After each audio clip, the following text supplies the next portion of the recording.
கோவலன் நாடகம் நடந்தது. எங்க மதுரையில நடந்தது. அதுல ஒரு முக்கியமான கட்டம், கண்ணகி கிட்ட சிலம்ப வாங்கிட்டு அதை விற்கிறதுக்காக மதுரை நகருக்கு புறப்படுறான் கோவலன். அந்த சமயத்துல கண்ணகி பாடுற மாதிரி ஒரு நாடக பாடல், நாடக ஆசிரியர் எழுதினது. அது என்ன பாட்டுன்னா, மா பாவியோர் கூடி வாழும் மதுரைக்கு மன்னா போகாதீர் என்று அப்படின்னு ஆரம்பிக்கும் அந்த பாட்டு. இதுதான் அந்த பாட்டு. இத கண்ணகி மேடையில பாடின உடனே கூட்டத்துல சலசலப்பு. நம்ம ஊர்லயே நமக்கு முன்னாடியே நின்னுகிட்டு மா பாவியோர் கூடி வாழும் மதுரை அப்படின்னு சொல்றாங்களே, என்ன தைரியம் அப்படின்னு எல்லாம் குழப்பம் பண்ண ஆரம்பிச்சுட்டாங்க. மக்கள் சத்தம் போட ஆரம்பிச்சுட்டாங்க. எதிர்ப்பு குரல் அது பாட்டுக்கு வர வர அதிகமா போட்டுது. கொண்டுகிட்டு வா அந்த நாடக ஆசிரியரை, எழுதுனது யார் அப்படின்னு ஒரே சத்தம், கூச்சல். வேற வழி இல்லை, மெதுவா மேடைக்கு வந்தார் அந்த நாடக ஆசிரியர். 4 பக்கத்துல இருந்தும் கேள்வி கணைகள். மக்களை பார்த்து கொஞ்சம் அமைதியா இருங்கோ அப்படின்னு சொல்லிவிட்டு தன்னுடைய விளக்கத்தை சொல்ல ஆரம்பிச்சார் அந்த நாடக ஆசிரியர்.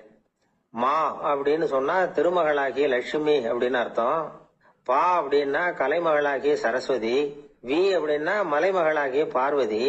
மா பாவியோர் அப்படின்னா திருமகளும் கலைமகளும் மலைமகளும், இவங்க மூவரும் அப்படின்னு அர்த்தம். இந்த 3 பேரும் வாழ்கின்ற மதுரை புனிதம் நிறைந்தது, சகல செல்வங்களும் நிறைஞ்சது. அப்படிப்பட்ட ஊர்ல நான் அணிந்து கொள்ளும் இந்த சாதாரண சிலம்பை யார் வாங்கிக்குவாங்க அப்படிங்கிற எண்ணத்தோட தான் கண்ணகி அப்படி சொல்றா. அதை நினைச்சுதான் நான் எழுதினேன். ஆகவே மதுரையை ரொம்ப சிரமப்படுத்தணும், ரொம்ப மோசமா எழுதணும் அப்படிங்கிற எண்ணம்லாம் எனக்கு கிடையாது. பெருமைப்படுத்தணும்னு நினைச்சுதான் அப்படி எழுதினேன் அப்படின்னு விளக்கம் கொடுத்தாராம்.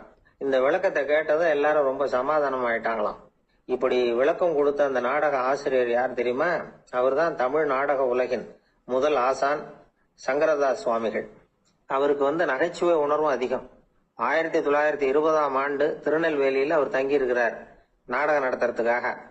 அவர் தங்கியிருந்த வீட்டுல கொசு, மூட்டை பூச்சி அதிகமா இருந்திருக்கு. அவரால் தூங்கவே முடியல. அவர் அனுபவிச்ச தொல்லைகள் ஒரு பாட்டா உருவாச்சு. வேடிக்கையா ஒரு பாட்டு எழுதினாராம். மூட்டையும் கொசுவும் ஒரு வீட்டிலே மீட்டிங் போட்டால் முன்னே நிற்க யாரால் முடியும்? கொசு மோகன ராகம் போல சத்தம் போட்டு முன்னே நின்று செய்திடும் யுத்தம். இத மறுநாள் நாடகத்துல கோமாளி வேஷம் போட்ட ஒரு சிறுவனை விட்டு பாட வச்சிருக்காரு. எல்லாரும் சிரிச்சு ரசிச்சாங்களாம். சங்கரதாஸ் சுவாமிகள் கல்யாணமே பண்ணிக்கல, துறவி மாதிரியே வாழ்ந்திருக்கார். தமிழ் நாடக கலைக்கு தன்னையே அர்ப்பணம் பண்ணிட்டவர் அவர். 1922 நவம்பர் மாசத்துல ஒரு நாள் புதுச்சேரியில அவர் வாழ்க்கை முடிஞ்சது. அப்ப அவருக்கு வயசு 55.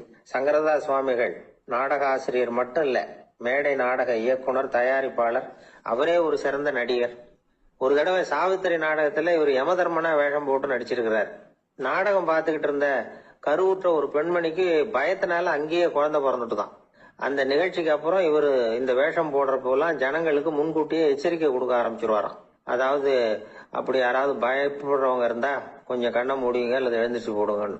நடிப்புன்னா அப்படி இல்ல இருக்கணும். இந்த காலத்துல நடிகர் ஒருத்தர் சொன்னார், சார் நான் இந்த நாடகத்துல நடிக்கிறப்போ முகத்துல நவரசங்களையும் காட்டி நடிச்சேன், உணர்ச்சிகளை எல்லாம் நல்லா காட்டி நடிச்சேன். அப்படி இருந்து ஜனங்கள் கல்லை எடுத்து மேடையில வீசிவிட்டாங்க சார் அப்படின்னாரு. நாடகத்துல உங்களுக்கு என்ன வேஷம் அப்படின்னு கேட்டாங்க. அது செத்து கிடக்கிற பணமா நடிச்சேன் சார் அப்படின்னாரு. என்னுடைய நண்பர் ஒருத்தர், அவருக்கு ஜாதகத்துல நம்பிக்கை உண்டு. அவரே ஜோசியம் எல்லாம் பாப்பார். என்ன சார் இந்த காலத்துல இதையெல்லாம் நம்பிக்கிட்டு இருக்கீங்களேன்னு கேட்டா, உங்களுக்கு ஒன்றும் தெரியாது சார், இந்த உலகத்துல ஒவ்வொருத்தரும் அவங்கவுங்க செய்யற நல்லது கெட்டதுக்கு தகுந்த பலனை அனுபவிச்சே தேரணும் பார். அது மட்டும் இல்ல, ஒருத்தன் செத்துட்டா கூட அவன் செஞ்ச பாவ புண்ணியங்கள் கூடவே போயிட்டு இருக்கோம் பார். அது எப்படி கூட போவோம் அப்படின்னு குதர்க்கமா கேட்டா, அதுக்கு அவர் ஒரு கதை சொன்னார். ரொம்ப சுவாரஸ்யமா இருந்தது. ஒரு ஊர்ல ஒருத்தர் இருந்தாராம். அவர் ஜோசியம் பாக்குறதுல ரொம்ப கெட்டிக்காரரு. ஒருத்தருடைய தலைமுடியை மட்டும் அவர்கிட்ட காட்டினா போதும், அதை மட்டும் பார்த்துட்டு அவருடைய ஜாதகத்தையே சொல்லிவிடுவாராம். அப்பேற்பட்ட திறமை. அந்த ஆள் ஒரு சமயம் கன்னியாகுமரி கடற்கரைக்கு போயிருந்திருக்கிறார். அங்க கரை ஓரமா ஒரு மண்டை ஓடு கிடந்திருக்கு. அதை எடுத்து பார்த்திருக்கிறார். அந்த மண்டை ஓட்டை வச்சுக்கிட்டே அதோட ஜாதகத்தை அலசி இருக்கிறார். இந்த மண்டை ஓட்டுக்கு உரிய ஆசாமி வாழ்க்கையில ரொம்ப கஷ்டப்பட்டு இருக்கிறான், நிறைய கஷ்டத்தை அனுபவிச்சிருக்கிறான், அது தாங்க முடியாம தான் கடல்ல விழுந்து தற்கொலை பண்ணிட்டு இருக்கான் அப்படிங்கறத அவரு கணிச்சுட்டார். இருந்தாலும் இந்த மண்டை ஓடு இன்னமும் அனுபவிக்க வேண்டியது பாக்கி இருக்கு அப்படிங்கறதையும் அவர் உணர்றார். அது சரி, ஒருத்த உயிரோட இருக்கிற வரைக்கும் தானே நல்லது கெட்டதை அனுபவிக்க முடியும். செத்ததுக்கு அப்புறமும் பாக்கி இருக்குன்னா அதை எப்படி அனுபவிக்கிறது? இந்த மண்டை ஓட்டுக்கு இன்னும் கொஞ்சம் பாக்கி இருக்கு அப்படிங்கிறது அவருக்கு புரிஞ்சதே தவிர அதோட அர்த்தம் என்னங்கிறது அவருக்கு சரியா விளங்கல. சரி, இதை இன்னும் கொஞ்சம் விவரமா ஆராய்ச்சி பண்ணி பார்ப்போம் அப்படின்னு நினைச்சுக்கிட்டு அதை தன்னுடைய வீட்டுக்கு எடுத்துட்டு போயிட்டார். அந்த மண்டை ஓட்டை ஒரு பொட்டியில வச்சு பூட்டினார். தன்னுடைய தனி அறையில அதை பத்திரமா வச்சுக்கிட்டார். தினமும் ராத்திரி ஆனதும் தன்னுடைய மனைவியை பார்த்து, நீ போய் பூஜை அறையில தனியா படுத்துக்கோ அப்படின்னு சொல்லிவிட்டு இவரு தினம் ராத்திரி 12 மணிக்கு பொட்டியை திறந்து பார்ப்பார். மண்டை ஓடு அப்படியே இருந்ததே தவிர இன்னும் கொஞ்சம் பாக்கி இருக்குங்கிறதுக்கு அர்த்தம் அவருக்கு விளங்கலை. அந்த மண்டை ஓட்டுக்கு இன்னும் என்ன பாக்கி இருக்க போகுது. இப்படியே ஒரு 10 நாள் போச்சு. அந்த வீட்டம்மாவுக்கு சந்தேகம் வந்துட்டுது. நம்ம வீட்டுக்காரர் நம்மளை தனியா ஏன் தூங்க சொல்றார் அப்படிங்கிற சந்தேகம். உடனே பக்கத்து வீட்டு அம்மா கிட்ட விஷயத்த சொல்லியிருக்கிறாங்க. அந்த அம்மா உடனே, நீ கவலைப்படாத, நான் கண்டுபிடிச்சு சொல்றேன்னு சொல்லிவிட்டாங்களாம். அன்னைக்கு ராத்திரியே ஜன்னல் வழியா எட்டி பார்த்துருக்குறாங்க. இந்த ஆள் மண்டை ஓட்டை கையில வச்சுக்கிட்டு அதை திருப்பி திருப்பி அப்படியும் அப்படியும் பார்த்துக்கிட்டு இருந்தது தெரிஞ்சுட்டுது. மறுநாள் காலையில அவரோட மனைவியை பார்த்தாங்க. ஏம்மா, உன் வீட்டுக்காரருக்கு நீ முதல் மனைவியா 2வது மனைவியா அப்படின்னு கேட்டாங்க. எனக்கு தெரிஞ்ச வரைக்கும் நான் ஒருத்தி தான் அவருடைய மனைவின்னாங்க. அப்படி இல்ல, நீ அவருக்கு 2வது மனைவி. முதல் மனைவியின் மண்டை ஓடுதான் அவர் கையில இருக்குப்போ, அதைத்தான் அவர் தினமும் ராத்திரியில எடுத்து பார்த்துக்கிட்டு இருக்கிறாரு அப்படின்னு விட்டாங்க அந்த அடுத்த வீட்டம்மா. அப்படியா விஷயம்னு சொல்லிவிட்டு கணவன் வீட்டுல இல்லாத நேரமா பார்த்து அந்த மண்டை ஓட்டை எடுத்து கொண்டாந்து ஒரு உரல்ல போட்டு உலக்கையால குத்தி நொறுக்க ஆரம்பிச்சுட்டு அந்த அம்மா. வெளியே போயிருந்த அந்த ஆள் அப்பதான் உள்ள நுழைஞ்சார். மண்டை ஓடு உலக்கை கிட்ட குத்து வாங்கிட்டு இருக்கு. அது அனுபவிக்க வேண்டியது இன்னும் கொஞ்சம் பாக்கி இருக்கு அப்படிங்கறதுக்கான அர்த்தம் எனக்கு இப்பதான் புரிஞ்சுதுன்னாராம் அவர். இந்த கதையிலிருந்து நாம இன்னொரு நீதியையும் புரிஞ்சுக்கணும். அதாவது நம்ம வீட்டை பத்தி நமக்கு தெரியாததெல்லாம் அடுத்த வீட்டுக்காரங்களுக்கு நல்லா தெரியும். ஒருத்தர் ரொம்ப கவலையோட உட்கார்ந்து இருந்தார். எதை பத்தி சார் கவலைப்படுறீங்கன்னு கேட்டோம். எதிர்காலத்தை பத்தி கவலைப்படுறேன்னார். ஏன்னு கேட்டோம். என்ன பண்றதுன்னே தெரியல சார், எதிர்காலம் ஒரே இருட்டா இருக்கு, பாதையே புரியலன்னார். இன்னைக்கு நம்ம இளைஞர்கள் பல பேருக்கு எதிர்காலம் இருட்டாதான் தெரியுது. அவங்கெல்லாம் இந்த கதையை கொஞ்சம் கேட்கணும். ஒரு மலை அடிவாரத்துல ஒரு சின்ன கிராமம். அந்த மலை ரொம்ப உயரமானது. அடர்த்தியா செடி கொடிகள் மரங்கள் அதுல மண்டி கிடக்குது. பகல் வேளையில இருட்டாதான் இருக்கும், அவ்வளவு அடர்த்தி. அந்த மலை உச்சியில ஒரு கோவில். முத நாள் ராத்திரியே புறப்பட்டாதான் காலையில அந்த கோயிலுக்கு போய் சேர முடியும். கிராமத்து இளைஞன் ஒருத்தன் அந்த மலை உச்சிக்கு போக வேண்டியிருந்தது. கையில ஒரு விளக்க எடுத்துக்கிட்டு முத நாள் ராத்திரியே புறப்பட்டான். புறப்பட்டு போனவன் கிராமத்து எல்லையிலேயே நின்னுட்டான். ஏன் தெரியுமா? அவன் கையில இருந்த விளக்கோட வெளிச்சம் 10 அடி தூரத்துக்கு தான் தெரியுது. அது வரைக்கும் தான் பாதை தெளிவா இருக்குது. அதுக்கு அப்பால எல்லாம் ஒரே இருட்டா இருக்குது, பாதை புரியல. இவன் யோசனை பண்ணி பார்த்தான். மனசுக்குள்ள ஒரு சந்தேகம். 10 அடி தூரம் தானே வெளிச்சம் தெரியுது, அப்படின்னா நாம 10 அடி தூரம் தானே போக முடியும். அதுக்கும் அந்தாண்ட ஒரே இருட்டா இருக்குதே, அதுல எப்படி நாம நடந்து போறது? நாம ரொம்ப தூரம் நடந்து போய் ஆகணுமே. அப்படிப்பட்ட நினைப்புலாம் அவனுக்கு வந்துட்டுது. இதுதான் அவன் மனசுல ஏற்பட்ட தயக்கம். இப்படி யோசிச்சுக்கிட்டே அந்த இளம் ஆசாமி புறப்பட்ட இடத்துலயே நின்றுட்டு இருக்கிறான். அந்த சமயத்துல ஒரு வயசான பெரியவர் அந்த பக்கமா வந்தார். அவரு கையில இதை விட சின்னதா ஒரு விளக்கு வச்சிருந்தார். அது எப்படின்னா அது ஒரு 5 அடி தூரத்துக்கு தான் வெளிச்சம் காட்டுது. அவ்வளவு சின்ன விளக்கு. அவரும் மலை உச்சிக்கு போறதுக்காக தான் வந்துகிட்டு இருக்கிறார். அவரை பார்த்து இவன் கேட்டான், என்ன பெரியவரே, இவ்வளவு சின்ன விளக்க வச்சுக்கிட்டு அவ்வளவு தூரத்துக்கு எப்படி மலையேற போறீங்க அப்படின்னு கேட்டான். நீ ஏன் இப்படி தயங்கிட்டே நிக்கிறேன்னு கேட்டார் பெரியவர். என்கிட்ட இருக்கிற விளக்கு 10 அடி தூரத்துக்கு தான் பாதையை காட்டுதுன்னா. இப்ப பெரியவர் சொன்னார், தம்பி, உன் கையில இருக்கிற விளக்கு கொடுக்கற வெளிச்சத்தை வச்சு நீ முதல்ல 10 அடி தூரம் முன்னாடி போ. 10வது அடியில போய் நின்றுட்டு பாரு, மறுபடியும் ஒரு 10 அடி தூரத்துக்கு பாதை தெரியும். இப்படி உன் கையில இருக்கிற விளக்கு தொடர்ந்து வெளிச்சம் காட்டிக்கிட்டே இருக்கும். நீ முன்னேற முன்னேற அந்த வெளிச்சமும் முன்னேறும். அதனால எத்தனை கிலோமீட்டர் தூரம் வேணும்னாலும் நீ இந்த 10 அடி தூரம் வெளிச்சத்தை வச்சுக்கிட்டே நீ போயிடலாம், புறப்படு அப்படின்னார். இப்பதான் அந்த பெரியவர் சொன்னது இளைஞனுக்கு பளிச்சுன்னு புரிஞ்சுதான்.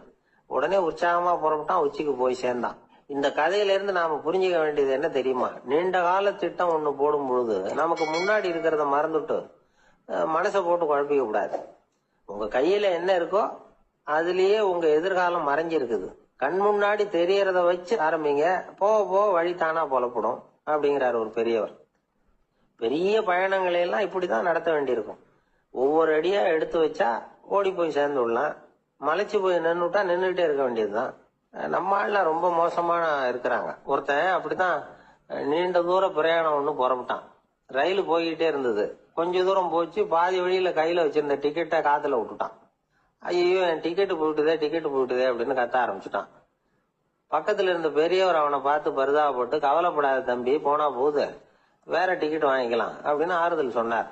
அதுக்கு அவன் சொல்றான், சார், நான் அதுக்காக அழல, அந்த டிக்கெட்டு கிடைச்சாதானே நான் எந்த ஊருக்கு போகணுங்கிறது எனக்கு தெரியும் அப்படிங்கிறான். ஒரு ஊர்ல ஒரு ஆள் இருந்தான். அவனுக்கு ஒரே ஒரு மகள். அவளை நல்ல இடத்துல கட்டி கொடுக்கணும்னு ஆசைப்பட்டான். அதுக்காக மாப்பிள்ளை தேடிட்டு இருந்தான். அவன் கொஞ்சம் வசதியான ஆள், அதனால நிறைய பேர் வந்தாங்க.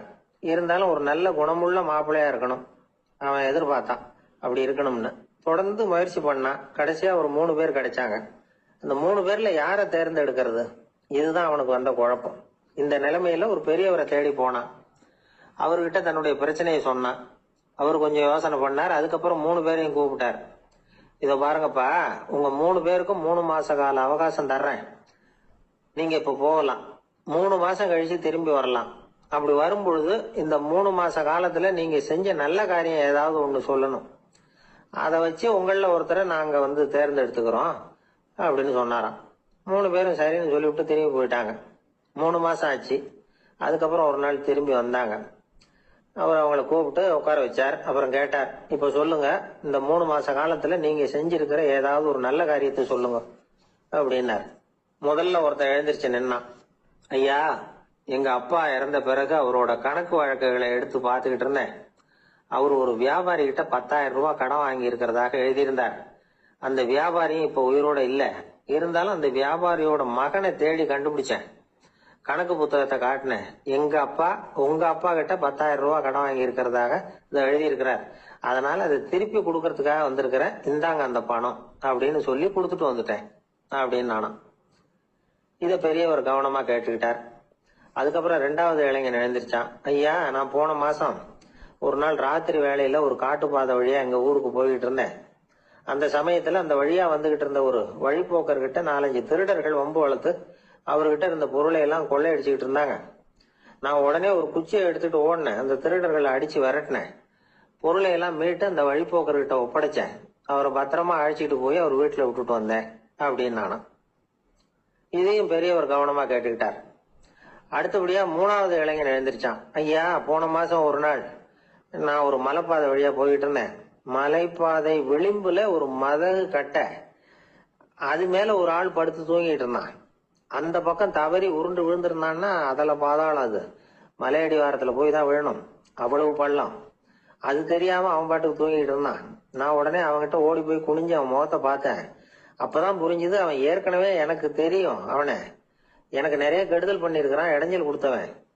இருந்தாலும் ஐயோ பாவம்னு நினைச்சு அவனை எழுப்பி பாதுகாப்பா வேற ஒரு இடத்துல படுக்க வச்சுட்டு வந்தேன் அப்படின்னு நானா. பெரியவர் இதையும் கேட்டுக்கிட்டார். அதுக்கப்புறம் அவங்க 3 பேரையும் பார்த்து, நீங்க போகலாம், நாங்க யோசிச்சு முடிவு பண்ணி உங்களுக்கு சொல்லி அனுப்புறோம் அப்படின்னாராம். அந்த இளைஞர்கள் புறப்பட்டு போயிட்டாங்க. அதுக்கப்புறம் அந்த பெண்ணோட அப்பாவை பார்த்து சொன்னார், இந்த 3 பேருமே நல்ல பிள்ளைங்க தான், அதுல ஒன்றும் சந்தேகம் இல்லை. இருந்தாலும் இந்த 3 பேர் செஞ்ச செயல்களையும் ஒப்பிட்டு பார்க்க வேண்டியிருக்கு. முதல் இளைஞன் நேர்மைக்கு எடுத்துக்காட்டா விளங்குறான். இந்த காலத்துல இது மாதிரி இளைஞர்களை பார்க்கறது ரொம்ப கஷ்டம்தான். இருந்தாலும் அவன் கடமையை தான் செஞ்சான். 2வது இளைஞன் நல்ல வீரன், தைரியசாலி. ஒரு வீரன் எதை செய்யணுமோ அதைத்தான் இவன் செஞ்சான். இவன் ஒரு லட்சிய மனிதன். 3வது இளைஞன் தன்னுடைய பகைவனுக்கே உதவி செஞ்சிருக்கான். அவன் உயிரை காப்பாத்தி இருக்கிறான். பகைவனுக்கு அருள்வதுங்கிறது ஒரு சாதாரண மனுஷனால செய்யக்கூடிய காரியம் இல்லை. பகையை மறக்கிறதும் பகைவனுக்கு அருள்வதும் தெய்வீக பண்புகள்.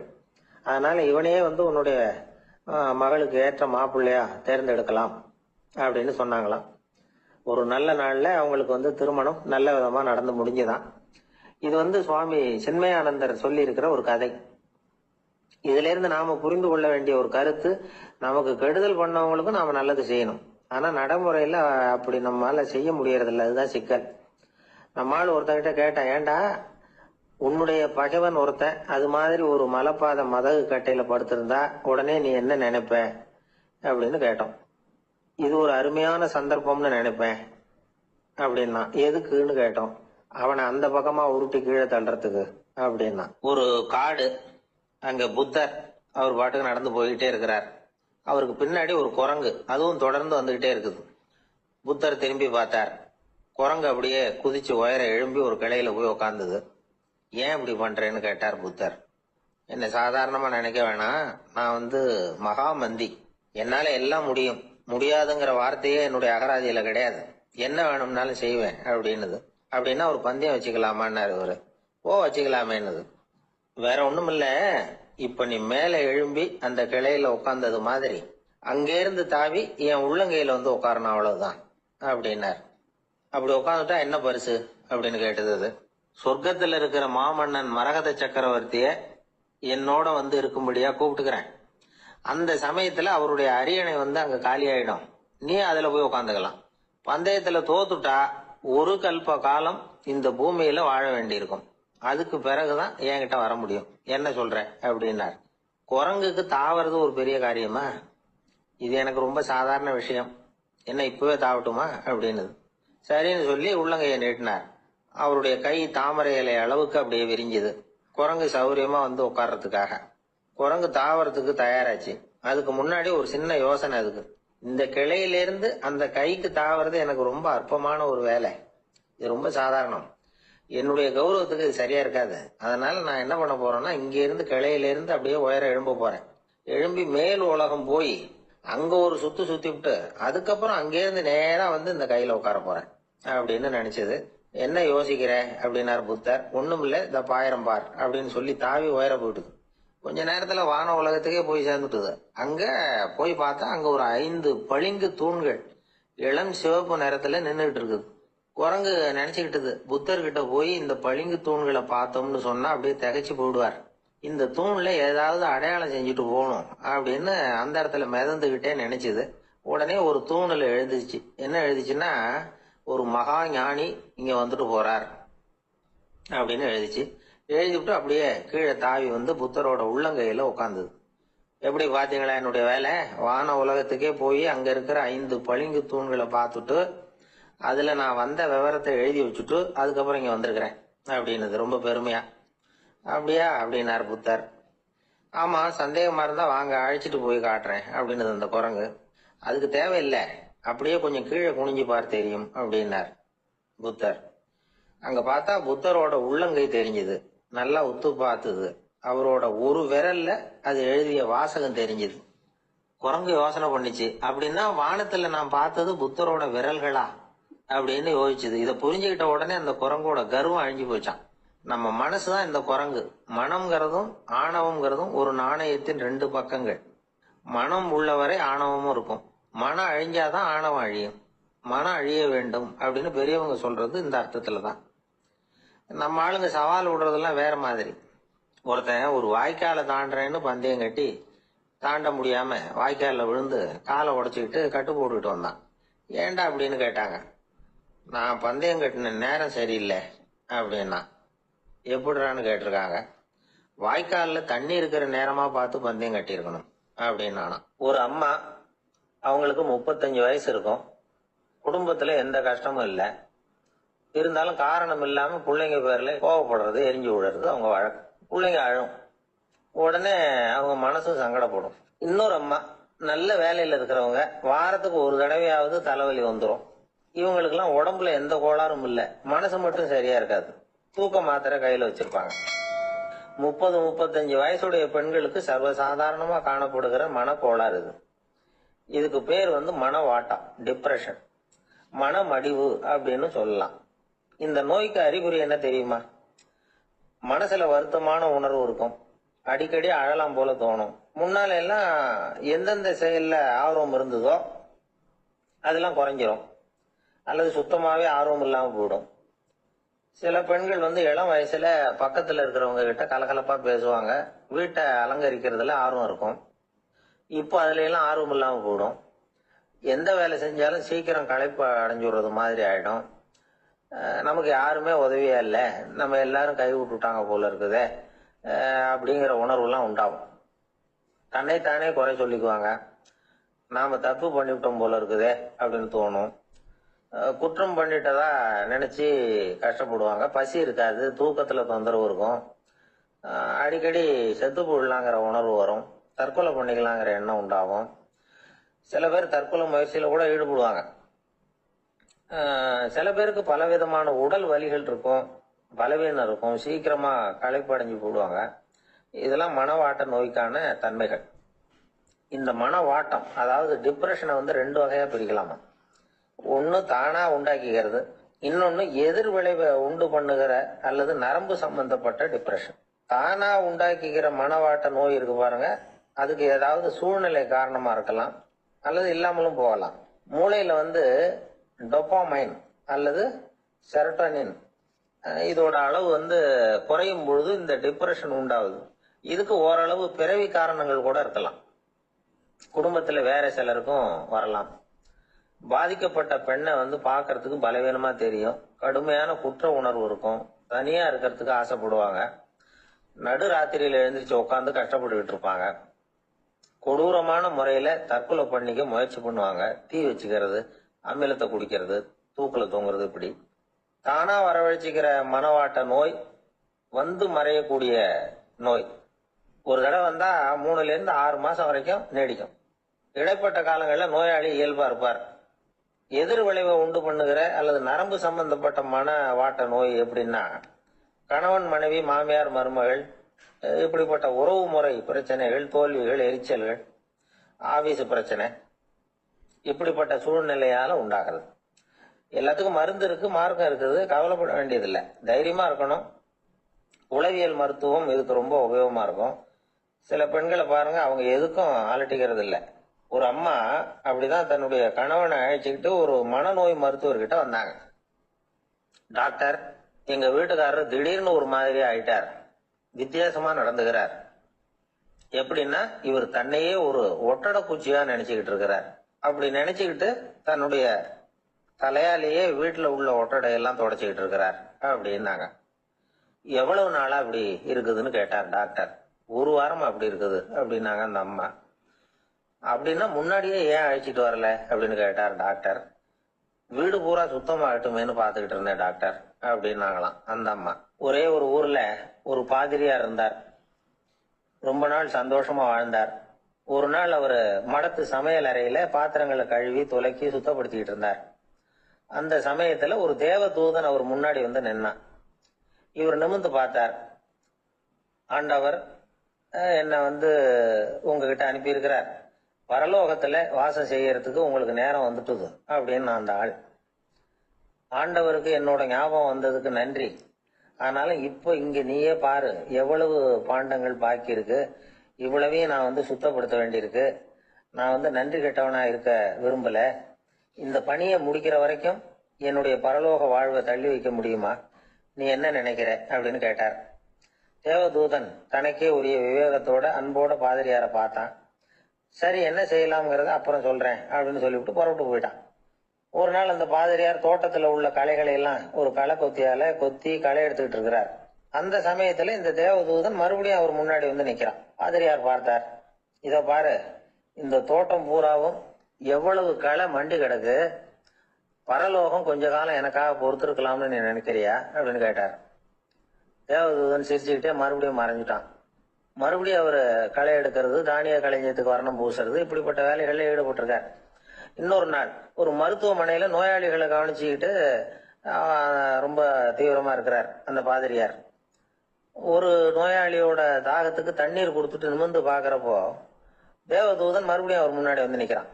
இந்த தடவை பாதிரியார் தன்னலமற்றவரா பேரன்பை காட்டக்கூடிய வகையில தன்னுடைய 2 கைகளையும் உயர்த்தியபடி தேவதூதனின் கவனத்தை வந்து பிணியால் வாடக்கூடிய நோயாளிகளின் பக்கம் திருப்பினாராம்.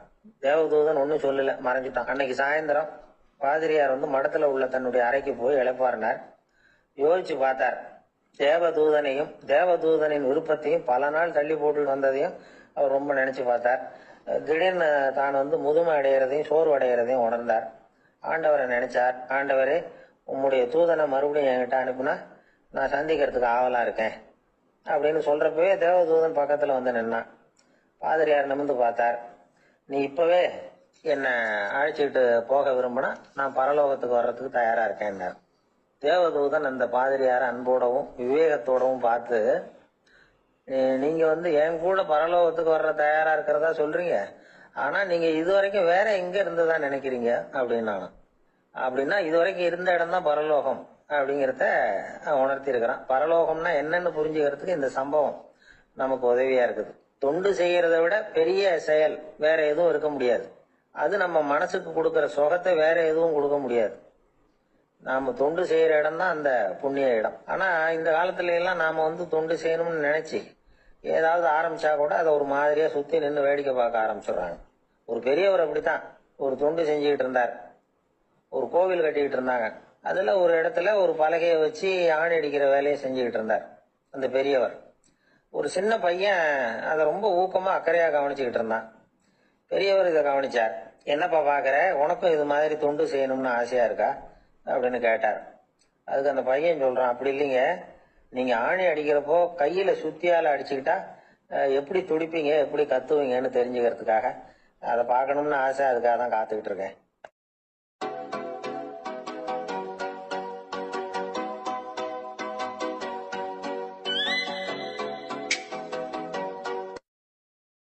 ஒரு நாள் ராமர் அரசவையில உட்கார்ந்துருக்கிறார்.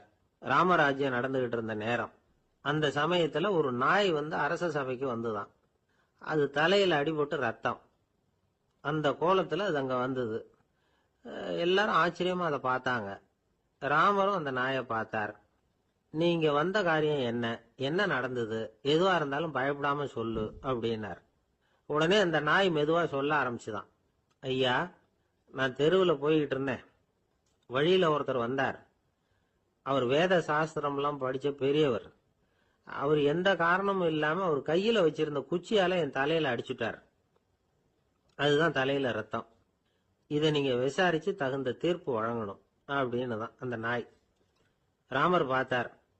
உடனே தன்னுடைய காவலர்களை அனுப்புனார். அந்த ஆளை எங்க இருந்தாலும் போய் கொண்டுட்டு வாங்க அப்படின்னு விட்டார். காவலர்கள் போனாங்க. அந்த ஆளை பிடிச்சி கொண்டு வந்துட்டாங்க. அரண்மனைக்கு வா அப்படின்னு சொல்லி கூப்பிட்டுட்டு வந்துட்டாங்க. என்ன நடந்ததுன்னு விசாரிச்சார் ராமர். அதுக்கு அந்த ஆள் சொன்னார், நான் வீதி வழியா வந்துகிட்டு இருந்தேன். குறுக்க இந்த நாய் வந்தது. நான் அவசரமா போய்கிட்டு இருந்தேன். இது எனக்கு வழி விடாம குறுக்க பூந்து இடைஞ்சல் பண்ணிச்சு. எனக்கு கோபம் வந்துட்டுது. அதனால அடிச்சுட்டேன். வேத சாஸ்திரம் படிச்ச நான் என் வசம் இழந்து கோபப்பட்டது பெரிய தப்பு தான். அதை நான் ஒத்துக்கிறேன். குற்றத்தை ஒப்புக்கொள்றேன். எனக்கு என்ன தண்டனை கொடுக்கணுமோ அதை கொடுங்க, ஏத்துக்கிறேன் அப்படின்னு விட்டார். சரி, இப்ப அந்த ஆளுக்கு தண்டனை கொடுக்கணும். என்ன தண்டனை கொடுக்கறது யோசனை பண்ணார் ராமர். அதையும் அந்த நாய்கிட்டயே கேட்டார். நீயே சொல்லு, என்ன தண்டனை கொடுக்கலாம் இவருக்கு அப்படின்னார். இதுக்கு அந்த நாய் என்ன சொல்லிச்சு தெரியுமா? இவரை ஏதாவது ஒரு கோயிலுக்கு தர்மகர்த்தாவா நியமனம் பண்ணி விடுங்க, அதுதான் இவருக்கு சரியான தண்டனை அப்படின்னுது. இதை கேட்டதும் ராமர் முகத்துல புன்னகை. ஆனா அங்க இருந்த மற்றவங்களுக்கு எல்லாம் ஆச்சரியம். அது எப்படி தப்பு செஞ்சவங்களுக்கு தண்டனை கொடுக்கறது தானே நியாயம், அதை விட்டுட்டு தர்மகர்த்தா பதவியை கொடுக்க சொல்லுது இந்த நாய் அப்படிங்கிற ஆச்சரியம். இந்த சந்தேகத்தை அந்த நாய்கிட்டயே கேட்டாங்க அங்க இருந்தவங்க.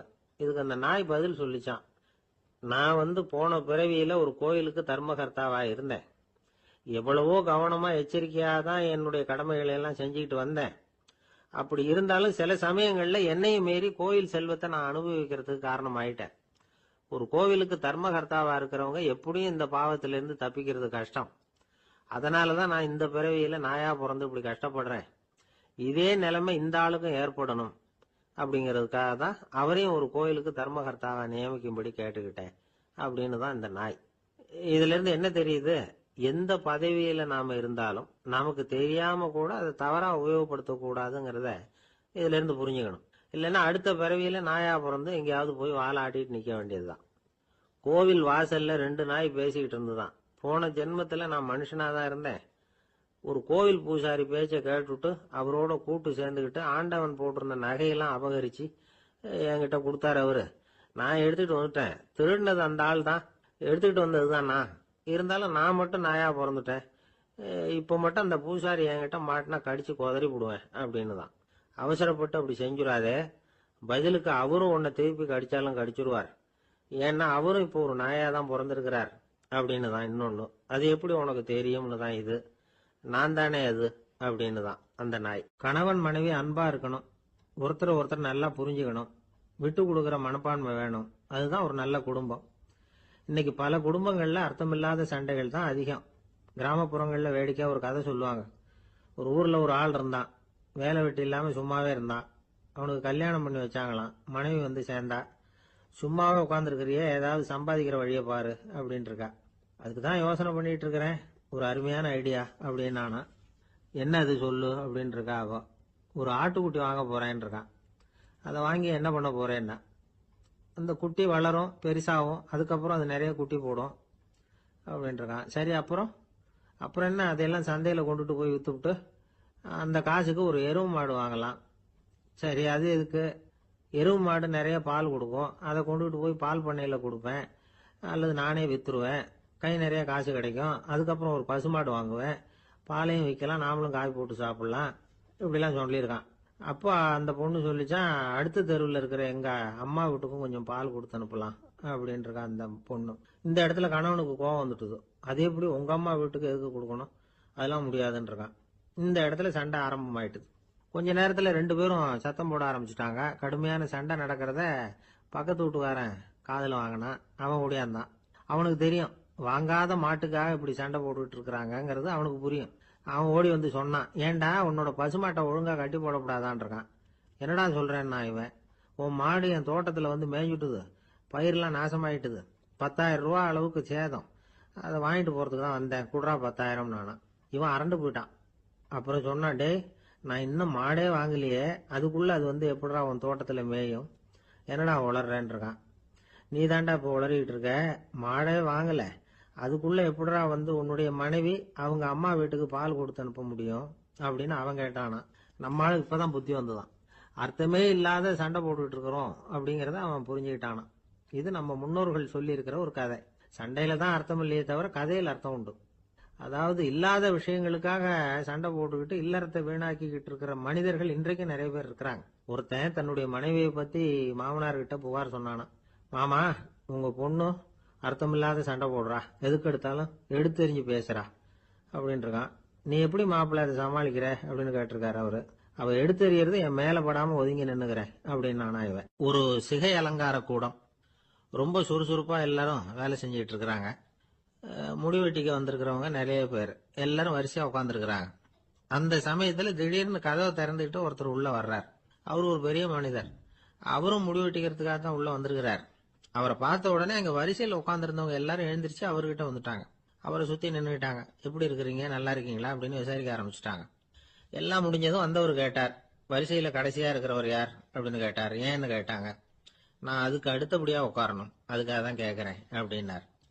உடனே அங்க இருந்தவங்க எல்லாம் என்ன சொன்னாங்க தெரியுமா, நீங்க வந்து வரிசையில காத்திருக்க கூடாது, நீங்க அரசாங்கத்தின் தலைவர், உங்களுக்கு நேரம் முக்கியம், அதனால நீங்க முன்னாடி போங்க அப்படின்னு சொன்னாங்க. ஆனா அதை அவர் கேட்கல. தோழர்களே, உங்களுடைய கருத்துக்கு ரொம்ப நன்றி.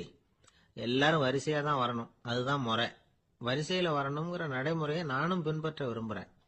நாம எல்லாரும் சமமானவர்கள் அப்படின்னார்.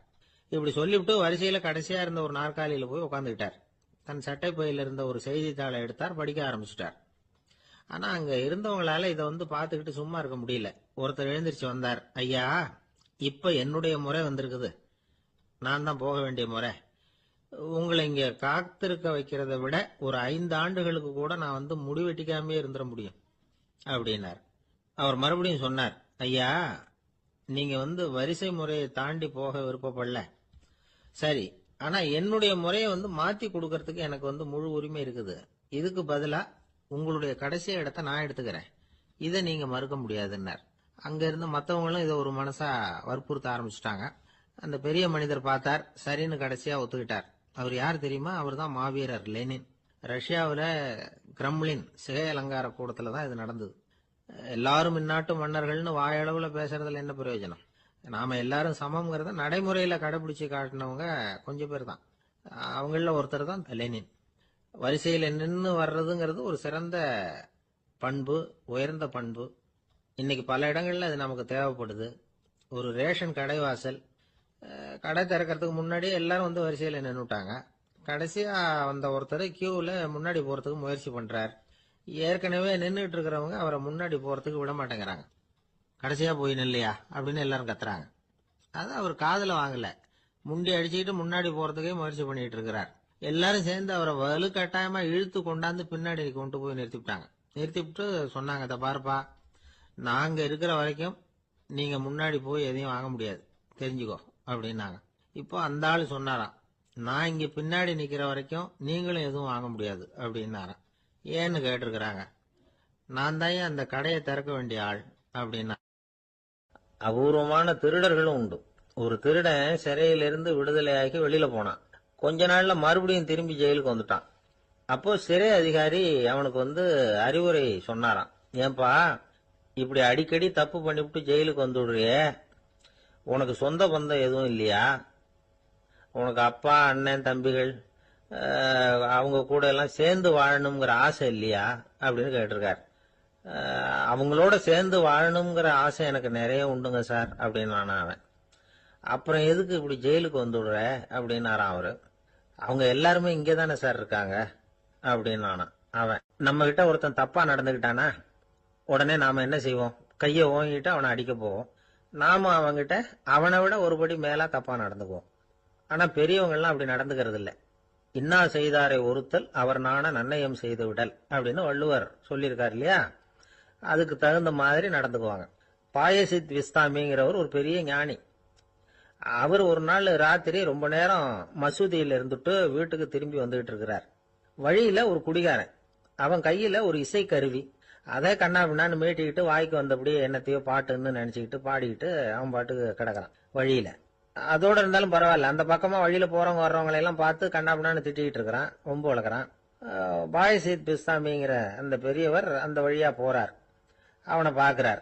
அவனுடைய நிலைமைய பார்த்துட்டு பரிதாபப்படுறார்.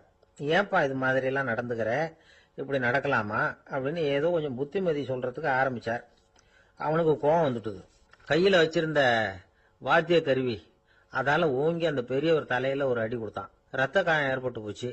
அவன் கையில இருந்த இசை கருவியும் அடிச்ச வேகத்துல ரெண்டா உடஞ்சு போச்சு. அவ்வளவு வேகமா அடிச்சிருக்கான். இவ்வளவு தூரத்துக்கு நடந்து போச்சுல்ல, அந்த மாபெரும் ஞானி வாயை திறந்து ஒரு வார்த்தை கூட பேசல. பேசாம தலையை பிடிச்சிக்கிட்டு அவர் பாட்டுக்கு போயிட்டார். மறுநாள் அந்த பெரியவர் என்ன பண்ணார் தெரியுமா? கொஞ்சம் இனிப்பு பண்டங்கள், கொஞ்சம் பணம், இது ரெண்டையும் ஒரு ஆள் மூலமா அனுப்பி வச்சார் அந்த குடிகாரனுக்கு. அவனுக்கு ஒன்னும் புரியல. என்ன விவரம்னு விசாரிச்சான். வந்த ஆளு ஒரு கடுதாசியை நீட்டினான். அதுல விவரம் இருந்தது. ஞானி எழுதியிருக்கிறார், இத பாருப்பா, உங்களுடைய இசைக்கருவி உடையறதுக்கு என்னுடைய தலை காரணமா ஆயிட்டுது. அதுக்காக நான் ரொம்ப வருத்தப்படுறேன். அதுக்காக தான் பணம் அனுப்பி வச்சிருக்கேன். வேற புதுசா ஒரு இசைக்கருவி வாங்கிக்கோ. அப்புறம் இன்னொரு விஷயம், நேற்றுக்கு ராத்திரி என்கிட்ட ஏகப்பட்ட கசப்பான வார்த்தைகளை பேசினேன். இதோட அனுப்பியிருக்கிற இனிப்பு பண்டங்களை சாப்பிட்டு உன்னுடைய நாவல உள்ள கசப்பை மாத்திக்கோ அப்படின்னு அதுல எழுதப்பட்டிருந்தது. இந்த சமயத்துல அவன் குடி மயக்கத்துல இல்ல, தெளிஞ்சு போயிருந்த நேரம் அது. அதனால அதை படிச்ச உடனே அவனுக்கு ரொம்ப வெக்கமா போச்சு. தலை குனிஞ்சான், யோசனை பண்ணான். கொஞ்ச நேரத்துல தன்னுடைய நண்பர்கள் சில பேரையும் கூப்பிட்டுக்கிட்டு நேரம் அந்த ஞானி இருக்கிற இடத்துக்கு ஓடினான். அவர் காலில் விழுந்தான், அவர்கிட்ட மன்னிப்பு கேட்டுக்கிட்டான். பெரியவங்களே தெரியாம நான் இந்த பாவ செயலை பண்ணிவிட்டேன், என்னை மன்னிச்சுங்க, உங்களுடைய பொறுமையும் போதனையும் என்னுடைய கண்ணை திறந்துட்டுது. இனிமே நானும் என்னுடைய நண்பர்களும் நல்ல வழியில திருந்தி வாழ போறோம் அப்படின்னா. ஞானி செய்த நன்னயம் குடிகாரனை எப்படி திருத்திருக்கு பாத்தீங்களா? இந்த கதையை கேட்டுட்டு ஒருத்தர் சொன்னார், என் வாழ்க்கையில கூட அப்படி ஒரு சம்பவம் நடந்தது சார். நானும் ஒரு நாள் ராத்திரி ஓவரா குடிச்சிட்டு ஒரு கிட்டாரை வாதிச்சுக்கிட்டு கண்ணாபின்னான்னு உளறிக்கிட்டு திட்டிக்கிட்டு இருந்தேன். அந்த சமயம் அந்த வழியா ஒருத்தர் வந்தார். ஓங்கி தலையில ஒரே ஒரு அடி, ரத்தம் வந்துட்டுது. அதுக்கப்புறம் என் மனசு தெரிந்துட்டுது சார் அப்படின்னார். அப்படியா என்ன ஆச்சரியமா? ஆமா சார், அடி விழுந்தது அவர் தலையில இல்ல, என் தலையில. வந்தவர் என்ன அப்படி அடிச்சுட்டார். மயக்கம் தெளிஞ்சதுக்கு அப்புறம் தான் எனக்கு விவரம் புரிஞ்சது. அவர் ஒரு போலீஸ்காரரு அப்படின்னார் ரொம்ப சோகமா. ஒரு ஊர்ல ஒரு துறவி இருந்தார், புத்த சமய துறவி. அந்த ஊர் மன்னன் அவரை பத்தி கேள்விப்பட்டிருக்கான். ஒரு நாள் புறப்பட்டு போனா, துறவியின் பாதங்களை தொட்டு வணங்கினான். அதுக்கப்புறம் சொன்னான், ஐயா, நான் உங்களை அரண்மனைக்கு அழைச்சிட்டு போறதுக்காக வந்திருக்கிறேன். இனிமே நீங்க இங்க எதுக்கு இருக்கணும் அப்படின்னானா. அவன் மனசுக்குள்ள என்ன நினைப்புன்னா, இவர் எங்க வர போறாரு, நான் ரொம்ப எளிமையானவன், எனக்கு எதுக்கு அரண்மனை வாசம்னு சொல்லி விடுவார் அப்படின்னு நினைச்சிருக்கான். ஆனா அந்த துறவி என்ன பண்ணாரு தெரியுமா? அப்படியா, சரி போகலாம், வா, போய் உன் ரதத்தை கொண்டுட்டு வா, அரண்மனைக்கு போகும்பொழுது அதுக்கு தகுந்த மாதிரி ஆடம்பரமா போகணும் அப்படின்னு விட்டாராம். துறவி இப்படி சொன்னதும் அந்த மன்னனுக்கு மனசுக்குள்ள சந்தேகம் வந்துட்டுது. இவர் உண்மையிலேயே துறவி தானா, ஏமாத்து பேர் வழி மாதிரி தெரியுதே அப்படின்னு நினைச்சிருக்கான். இருந்தாலும் இனிமே என்ன பண்றது, சொல்லியாச்சு. ரதத்தை கொண்டுட்டு வந்தான். துறவி ஏறி உக்காந்தார். பக்கத்துல ராஜா. அவரு ரொம்ப உற்சாகமா வரார். இவன் ரொம்ப சோர்ந்து போய் வரான். துறவி மரத்தடியிலேயே வாழ்ந்து பழக்கப்பட்டவர். அரண்மனையில எளிமையா ஒரு இடத்துல உட்காந்துக்குவார் அப்படின்னு நினைச்சான். ஆனா அப்படி இல்ல. அரண்மனைக்கு வந்த உடனே அந்த துறவி அதை கொண்டுட்டு வா இதை கொண்டுட்டு வான்னு சொல்லி உத்தரவு போட ஆரம்பிச்சுட்டார். அரண்மனையில இருந்தா அரசனை மாதிரி இருக்கணும் அப்படிங்கிறார். ராத்திரி பூரா சௌரியமா தூங்கினார். பகல்ல அரண்மனை தோட்டத்துல உலாவ வேண்டியது, நீச்சல் குளத்துல குளிக்க வேண்டியது, இப்படியே பொழுது போக்கிட்டு இருக்கிறார். அந்த அரண்மனையில துறவி மகிழ்ச்சியா இருக்கிறார். மன்னனால அப்படி இருக்க முடியல. அவருக்கு எந்த கவலையும் இல்ல. இவனுக்கு அரசாங்க கவலைகள். துறவி அப்படி இருக்கிறத இவனால தாங்கிக்க முடியல. ஒரு நாள் அவர்கிட்டயே போய், நான் உங்ககிட்ட கொஞ்சம் பேசணும் நானா. துறவி பார்த்தார். நான் இந்த அரண்மனைக்கு வரும்பொழுதே நீ என்னமோ என்கிட்ட கேட்கணும்னு நினைச்ச. ஏன் கால தாமதம்? நீ அனாவசியமா உன்னையே தொந்தரவு பண்ணிட்டு இருக்கிற. நீ கவலையா இருக்கேங்கிறது எனக்கு புரியுது. நான் மரத்தடியில இருந்தப்ப கூட என்னை அடிக்கடி சந்திச்சுக்கிட்டு இருப்ப. ஏதாவது விளக்கம் கேட்கறது உண்டு. இங்க வந்த பிறகு என்னை சந்திக்கிறது கூட அபூர்வமா போயிட்டுது. நீ இப்போ என்ன கேட்க போறேங்கிறது எனக்கு தெரியும். இருந்தாலும் கேள் அப்படின்னாராம். வேற ஒண்ணும் இல்லைங்க. இப்போ உங்களுக்கும் எனக்கு என்ன வித்தியாசம்? 2 பேரும் அரண்மனையில தான் இருக்கிறோம். நீங்க மகிழ்ச்சியா இருக்கிறீங்க, நான் அப்படி இருக்க முடியல. இவ்வளவுக்கும் நீங்க முன்னாடி இருந்தது மாதிரி இல்ல. தினமும் தங்க தேர் கேட்கறீங்க, உயர்தரமான ஆடைகள் அணியறீங்க, சுவையான சாப்பாடு. இப்படி இருக்கிறப்போ உங்களுக்கும் எனக்கு என்ன வித்தியாசம்? இதுதான் மன்னனுடைய கேள்வி. இதுக்கு பதில் சொல்றேன், என் கூட புறப்பட்டு வா, இந்த நகரத்துக்கு வெளியில போவோம் அப்படின்னு சொல்லி அரசனை கூப்பிட்டுக்கிட்டு ஊர் எல்லைக்கு சேர்ந்தார் துறவி. அங்க போய் சொன்னார், இத பாருப்பா, இந்த இடத்த தான் தேடிட்டு இருந்தேன்.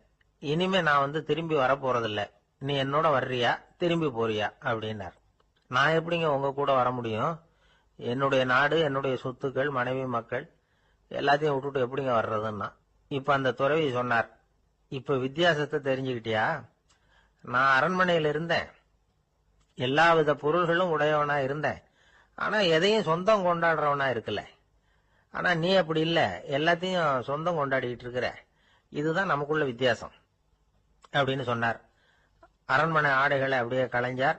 அரசங்கிட்ட கொடுத்தார். உன்னுடைய ஆடைகளை நீயே வச்சுக்கோன்னார். அவர் பாட்டுக்கு நடந்து போனார். திரும்பியே பார்க்கல.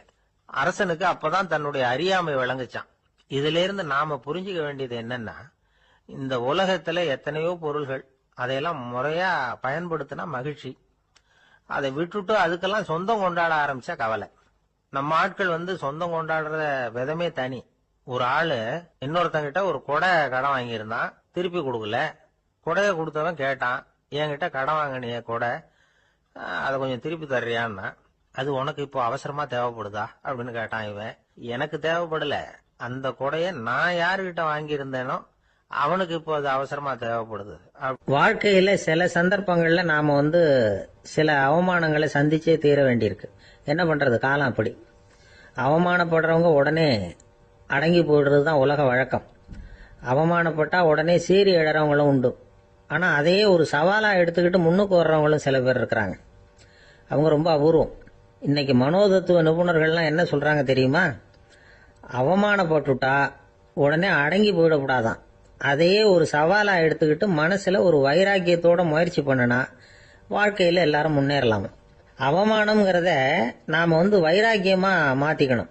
அதுதான் வெற்றிக்கு வழி. ராமர் இந்த பூமியில பிறந்ததே ஒரு வைராக்கியத்தினால தான் சார் அப்படின்னார் ஒருத்தர். எப்படிங்க அது அப்படின்னு கேட்டேன். அவர் சொன்னார், தசரதருக்கு ராமர் குழந்தையா பிறக்கணும், அப்பதான் இங்க இருக்கிற கஷ்டங்கள்லாம் நீங்கும் அப்படின்னு சர்வ லோகமும் எதிர்பார்த்துக்கிட்டு இருக்குது. ஆனா அவர் எப்போ பிறப்பார் அப்படின்னு யாருக்கும் தெரியல. அந்த காரியம் சீக்கிரம் நடக்கணுமே, அதுக்கு என்ன பண்றது? நாரதர் வந்தார் ஒரு நாள் தசரதரை தேடி. தசரதா, உனக்கு ஒரு செய்தி தெரியுமான்னு ஆரம்பிச்சார். அவர் எப்பவும் இப்படித்தானே ஆரம்பிக்கிறது வழக்கம். என்ன விஷயம்னு கேட்டார் தசரதர். தசரதா, நீ அடிக்கடி உன்னோட தேர்ல ஏறிக்கிட்டு தேவலோகத்துக்கு போற, அங்க போற வர்ற எல்லாம் பண்ணிட்டு இருக்க, எல்லாம் சரி. தேவலோகத்திலயும் உன்னை நல்லபடியா தான் வரவேற்கிறாங்க. தேவேந்திரன் உன்னை பிரியமா அழைச்சிட்டு போய் தன்னுடைய அரியாசனத்திலேயே தனக்கு பக்கத்திலேயே உட்கார வைக்கிறான். நீ சந்தோஷமா உட்காந்து பேசிவிட்டு வந்துடுற. ஆனா நீ இங்க வந்ததுக்கு அப்புறம் அங்க என்ன நடக்குது தெரியுமா உனக்கு அப்படின்னாராம் நாரதர். என்ன நடக்குது எனக்கு ஒன்றும் தெரியலையே அப்படின்னாராம் தசரதர். நாரதர்கிட்ட வந்து கிட்டத்தில் வந்து கேட்டிருக்கார், கொஞ்சம் சொல்லுங்க என்னது அப்படின்னு. அவர் நெருங்கி வந்தாராம் நாரதரும். மெதுவாக அவர் காதோட காதாக சொன்னாராம். அதாவது நம்ம பாஷையில் சொல்லப்போனால் பற்ற வைக்கிறார். நீ அங்கே தேவேந்திரங்கிட்ட உட்காந்து பேசிவிட்டு வந்த பிறகு நீ அங்கே உட்காந்துருந்த அரியாசனத்தை தண்ணி ஊற்றி கழுவி சுத்தப்படுத்துகிறாங்க. நீ என்ன அந்த அளவுக்கு சுத்தம் இல்லாத ஆளா, தினம் குளிக்காமையா இருக்கிற அப்படின்னாராம். தசரதருக்கு இது ரொம்ப அவமானமாக போயிட்டுது. அப்படியே செய்கிறாங்க அப்படின்னாராம். ஆமாம், நீ வேணும்னா நான் சொல்கிறது உண்மையா இல்லையா அப்படின்னு சோதனை பண்ணி பார்த்துக்கோ அப்படின்னாராம் நாரதர். உடனே தசரதர் இதுக்காகவே புறப்பட்டு தேவலோகம் போனார். அங்கே வழக்கம் போலவே இவரை கூப்பிட்டு உட்கார வச்சு பேசிக்கிட்டு இருந்தான் தேவேந்திரன். கொஞ்ச நேரம் பேசிக்கிட்டு இருந்துட்டு சரி நான் கிளம்புறேன்னு புறப்பட்டார். சரி, அவனும் வாசல் வரைக்கும் வந்து வழி அனுப்பி வச்சுட்டு உள்ளே போயிட்டான். தசரதர் வெளியில் கொஞ்ச நேரம் மறைஞ்சி இருந்துட்டு மெதுவாக உள்ளே எட்டி பார்த்தார் என்ன நடக்குதுன்னு. நாரதர் சொன்னது உண்மைதான். தசரதர் உட்கார்ந்திருந்த ஆசனத்தை அங்கே 2 தேவர்கள் கழுவி சுத்தப்படுத்திக்கிட்டு இருக்கிறாங்க. தசரதரால் இதை தாங்கிக்க முடியல. அவருக்கு ரொம்ப அவமானமாக போச்சு. நேராக கிடுகிடுன்னு தேவேந்திரங்கிட்டே போனார். நான் உட்கார்ந்திருந்த இருக்கையே சுத்தம் பண்ணுறியே, நான் என்ன அந்த அளவுக்கு பாவியா அப்படின்னு கேட்டார். ரொம்ப கோபமாக கேட்டார். தசரதரே, மனுஷனுக்கு 3 கடன்கள் உண்டு. தேவ கடன், ரிஷி கடன், பித்ரு கடன். இதை தீர்க்காதவன் பாவியாகிறான். இதில் மகனை பெறுவதால் தான் பித்ரு கடன் தீரும். உனக்கு மகன் கிடையாது, அதனால நீ பாவியாகிற. பாவி உட்கார்ந்திருந்த இடம்ங்கிறதுனால அதை சுத்தம் செய்ய வேண்டியது எங்கள் கடமை அப்படின்னு நானும் தேவேந்திரன். இந்த இடத்துல தசரதருக்கு ஏற்பட்ட அவமானம் ஒரு வைராக்கியமாக மாறிச்சு. தேவேந்திரனே கேட்டுக்கோ, ஒரு மகனை பெற்ற பிறகுதான் இந்த சபையில மறுபடியும் அடி எடுத்து வைப்பேன் அப்படின்னு சொல்லிவிட்டு போயிட்டாராம். போய் புத்திர காமேஷ் யாகம் பண்ணார். புத்திரர்கள் பிறந்தார்கள். இந்த கதையில உள்ள கருத்து என்னன்னா, தேவேந்திரன் தசரதரை அப்படி அவமானப்படுத்தலைன்னா அவருக்கு இப்படி ஒரு வைராக்கியம் பிறந்திருக்குமா யோசிச்சு பார்க்கணும். நமக்கு ஏற்படுகிற சில அவமானங்களையும் வைராக்கியமா மாத்திக்குவோம். அப்படி மாத்திக்கிட்டோம்னா வாழ்க்கையில வந்து முன்னேறலாம். நம்ம ஆளுங்க சில பேர் அவமானத்தை வந்து வைராக்கியமா மாத்திக்கிறது எப்படி தெரியுமா?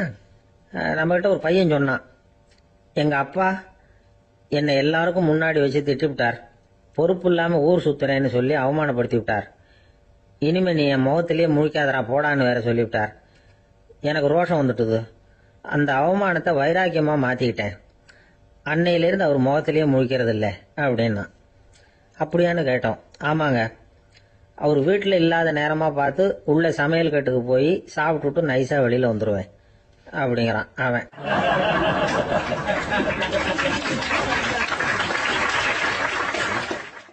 ஜவஹர்லால் நேரு பிரதமரா இருந்த சமயம் அவர் ஒரு தடவை சென்னைக்கு வந்திருக்கிறார்.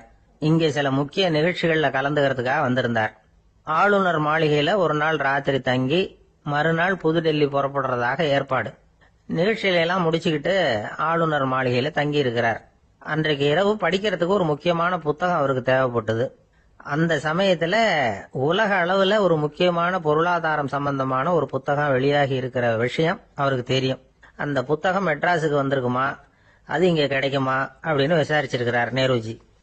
அவர் இப்படி கேட்ட உடனே அங்க இருந்தவங்க எல்லாம் ரொம்ப பரபரப்பா செயல்பட ஆரம்பிச்சுட்டாங்க.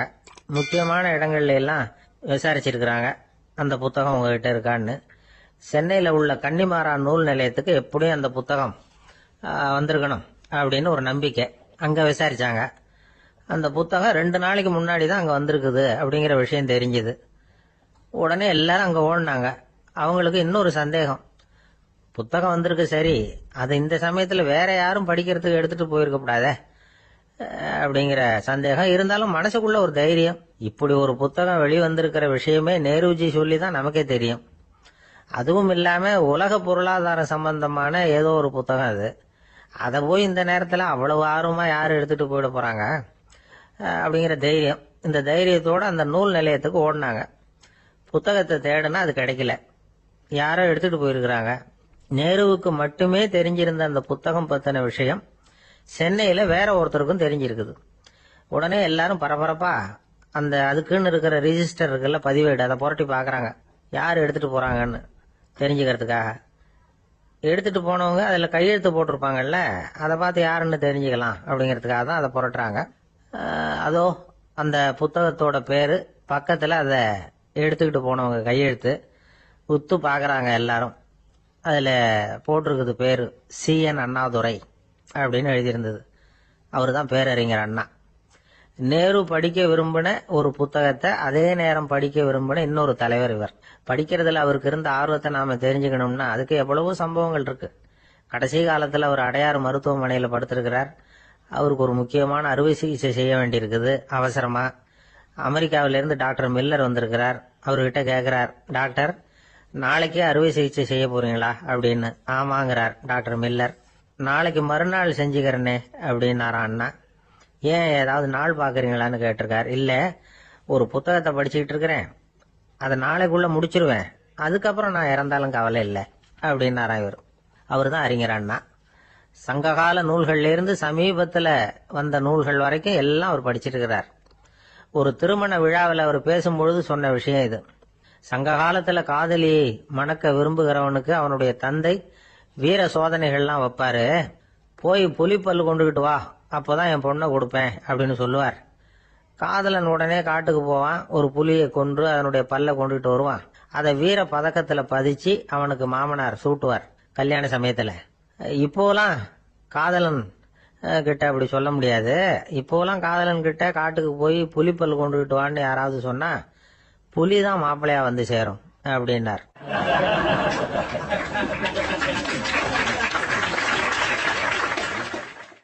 ஒரு கடைக்கு போனேன், 5 ரூபா பணத்தை எடுத்து கொடுத்தேன். ஒரு தினசரி பத்திரிகையை கேட்டேன். அவரு உடனே அங்க அடுக்கி வச்சிருந்த பத்திரிகையில ஒன்னு எடுத்து என் கையில கொடுத்தார். வாங்கிக்கிட்டேன்.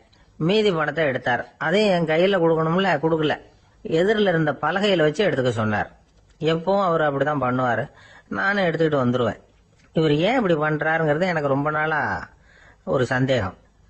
ஒரு நாள் அவர்கிட்டயே இதை கேட்டுவிட்டேன். ஏங்க, நீங்க உங்க கடைக்கு வந்து பொருள்கள் வாங்குறவங்களுக்கு நீங்க பாக்கி சில்லறைய கொடுக்கறப்போ பலகையில வச்சு விடுறீங்க, கையில கொடுக்க மாட்டேங்கிறீங்களே, ஏன் அப்படின்னு கேட்டேன். காசை கையில கொடுத்தா நம்ம கிட்ட இருக்கிற லட்சுமி போயிடுவா சார் அப்படின்னார். அதாவது பணம் செலவாயிடும் அப்படின்னு அர்த்தமா. இன்னொரு நண்பர், அவர் ஒரு நாள் வழக்கத்துக்கு மாறா ரொம்ப சோகமா உட்கார்ந்துருக்கிறார். ஏங்க என்ன ஆச்சு, ஏன் இப்படி கப்பலே கவிழ்ந்தது மாதிரி உட்கார்ந்துருக்கிறீங்க அப்படின்னு கேட்டேன். கப்பலே கவிழ்ந்திருந்தா கூட நான் இப்படி கவலைப்பட மாட்டேன் சார், வேற ஒண்ணு நடந்து போச்சுன்னார். என்னன்னு கேட்டேன். என் உச்சந்தலையில பள்ளி ஒண்ணு விழுந்துட்டுதுன்னார். அதுக்காகவா இப்படி அப்படின்னு ஆச்சரியப்பட்டேன். ஆமாங்க, பள்ளி உச்சந்தலையில விழுந்தா பலன் என்னன்னு பஞ்சாங்கத்துல பார்த்தேன், மரணம்னு போட்டிருக்கு அப்படின்னு சொல்லிவிட்டு அவர் தொடர்ந்து கவலைப்பட ஆரம்பிச்சிட்டார். இப்படியும் ஒருத்தர், என் கூட வேலை பார்க்குற ஒருத்தர் எப்படி தெரியுமா, தினமும் வலது காலை வச்சுதான் ஆபீஸுக்கு உள்ள நுழைவார். என்னைக்காவது தவறுதலா இடது காலை வச்சு உள்ள வந்துட்டாருன்னா அன்னைக்கு பூரா மனசு சங்கடப்படுவார். எந்த வேலையும் சரியா ஓடாது. கேரம் போர்டு ஆடுற ஒருத்தர் எப்ப ஆட உட்கார்ந்தாலும் ஸ்ட்ரைக்கரை கை தவறி கீழே விழற மாதிரி பண்ணி அதுக்கப்புறம் அதை எடுத்துக்கிட்டு ஆட உட்காருவார். ஏன்னா எப்போ ஒரு தடவை நிஜமாவே அது வந்து கை தவறி கீழே விழுந்திருக்குது. அன்னைக்கு பிரமாதமா ஜெயிச்சுட்டார். உடனே ஒரு முடிவுக்கு வந்துட்டார், கை தவறுனா லாபம் அப்படின்னு. அதுக்கப்புறம் அதையே பழக்கமாக்கிக்கிட்டார். பூனை குறுக்க போனா சகுனம் சரியில்லைன்னு நினைக்கிறவங்க உண்டு. ஆனா ஒருத்தர் எப்படி தெரியுமா, அவர் வெளியில கிளம்புற சமயம் பக்கத்து வீட்டு ரேடியோவில் மியாவ் மியாவ் பூனை குட்டின்னு பாட்டு சத்தம் கேட்டா கூட போதும், சகனம் சரியில்லைன்னு பிரயாணத்தை கேன்சல் பண்ணிவிடுவார். இப்ப இவ்வளவு எதுக்கு சொல்றோம்னா, அளவுக்கு மீறின சகுன நம்பிக்கைகள் இருக்கு பாருங்க, இதோட பயமும் சேர்ந்துகிட்டதுன்னு வச்சுக்கோங்க, இது ஒருத்தருடைய மனநிலையை பாதிச்சிடும். இது வந்து உளவியல் நிபுணர்கள் சொல்ற கருத்து. வாழ்க்கையே தடுமாற வச்சிரும். பாதுகாப்பு இல்லாத உணர்வு, ஒரு விதமான டிப்ரெஷன் மனநிலை, இதெல்லாம் தான் இதுக்கு காரணமா அமையலாம்.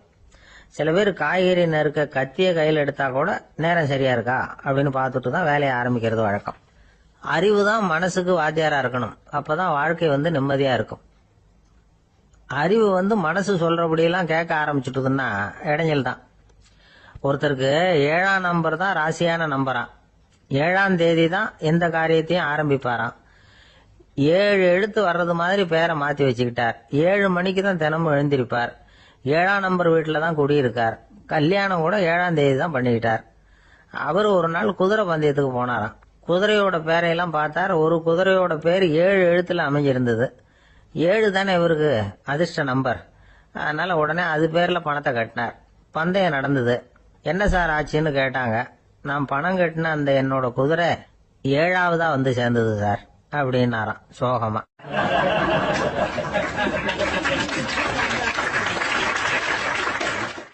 ஒரு விவசாயி விதைக்கிறதுக்காக வயல்வெளி பக்கம் போறார். விதைகளை அள்ளி வீசினார். அப்ப என்ன ஆச்சுன்னா, சில விதைகள் பாதை ஓரத்துல விழுந்தது, சில விதைகள் முள் செடிகள் மண்டி இருந்த புதருக்கு இடையில விழுந்தது, சில விதைகள் நல்ல நிலத்துல விழுந்தது.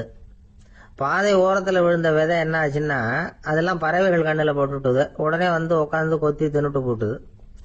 அதிகமா மண் இல்லாத பாறை பகுதியில் விழுந்த விதையெல்லாம் லேசா வேர் விட்டு முளைக்க ஆரம்பிச்சது. அதுக்கப்புறம் வேர் கீழேயும் ஆழமா போக முடியல, மேலேயும் சூரிய வெப்பம் அதிகம் தாங்க முடியல, எல்லாம் காஞ்சி கருகி போட்டுது. புதர் பகுதியில் சில விதைகள் விழுந்தது இல்லையா, முள் செடிகள் காடா மண்டி போயிருந்தது.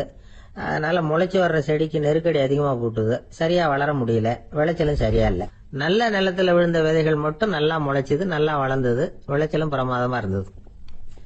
இந்த கதையை சொல்லிவிட்டு கேட்க செவியுள்ளோர் கேட்கட்டும் அப்படிங்கிறார் இயேசு பெருமான்.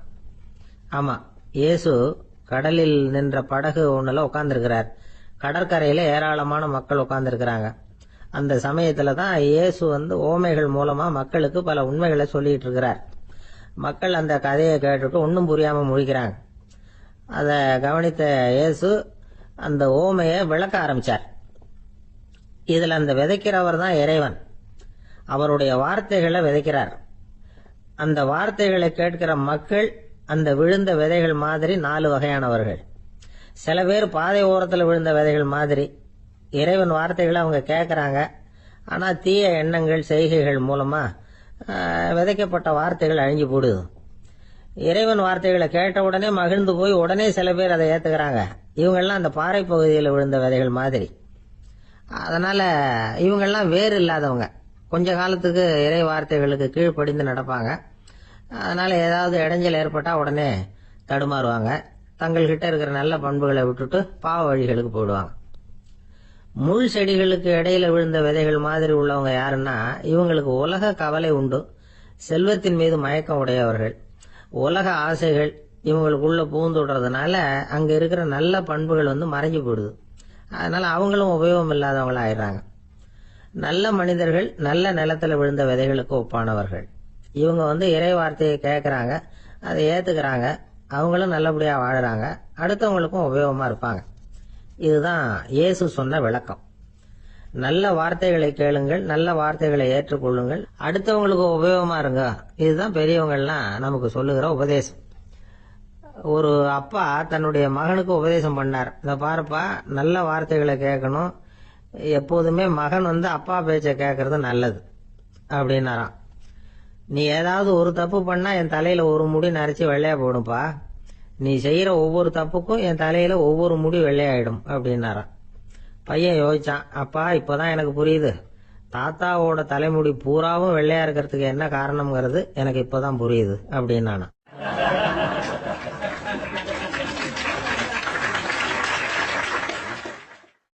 ஒரு ஊர்ல ஒரு ராஜா இருந்தார்.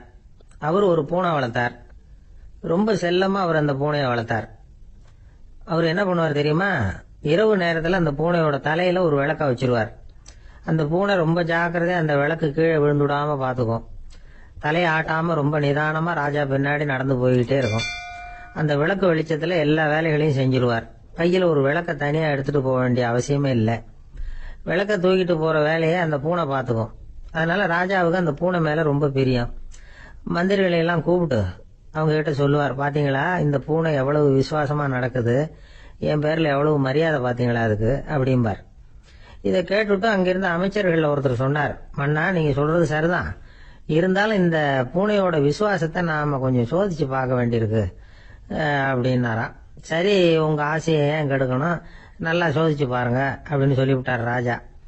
உடனே அந்த அமைச்சர் என்ன பண்ணார் தெரியுமா, எங்கேயோ புறப்பட்டு போனார். ஒரு 5-6 எலிகளை பிடிச்சிட்டு வந்தார். அரண்மனையில் ராஜா ஏதோ வேலை பார்த்துக்கிட்டு இருக்கிறாரு.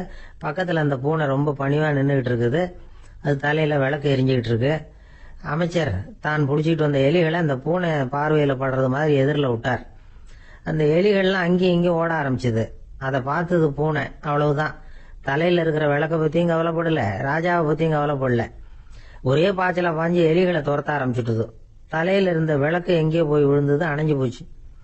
இருட்டுல ராஜா தடுமாற ஆரம்பிச்சுட்டார். இந்த சமயத்துல அந்த அமைச்சர் மறுபடியும் விளக்க ஏத்தினார், வெளிச்சம் வந்தது. அதுக்கப்புறம் அந்த அமைச்சர் பேசினார், அரசே பூனையோட விசுவாசத்தை பாத்தீங்களா, எலி அது கண்ணுல படுற வரைக்கும் தான் விசுவாசமா இருந்தது, அது மாதிரி எலிய பார்த்ததும் எல்லாத்தையும் விட்டுட்டு அதை துரத்த ஆரம்பிச்சிடுது பாத்தீங்களா. தான் அந்த பூனையை பத்தி நினைச்சது தப்புங்கிறது அதுக்கப்புறம் தான் அந்த ராஜாவுக்கு புரிஞ்சுதான். சரி, இப்ப எதுக்கு இந்த கதையெல்லாம் அப்படிங்கிறீங்களா?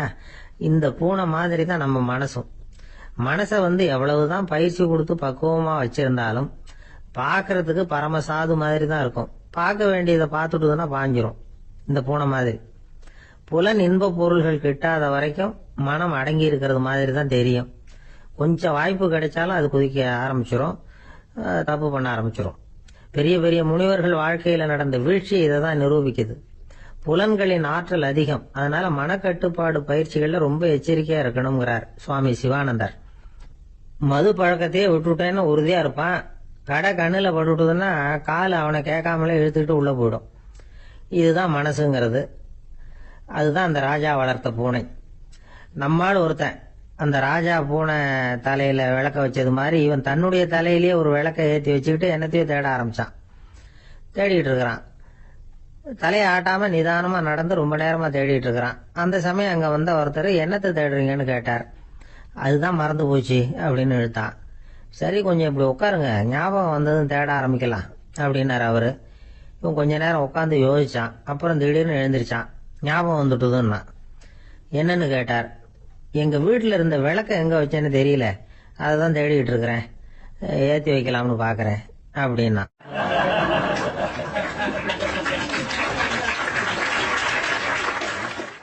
ஒரு ராஜா இருந்தார்.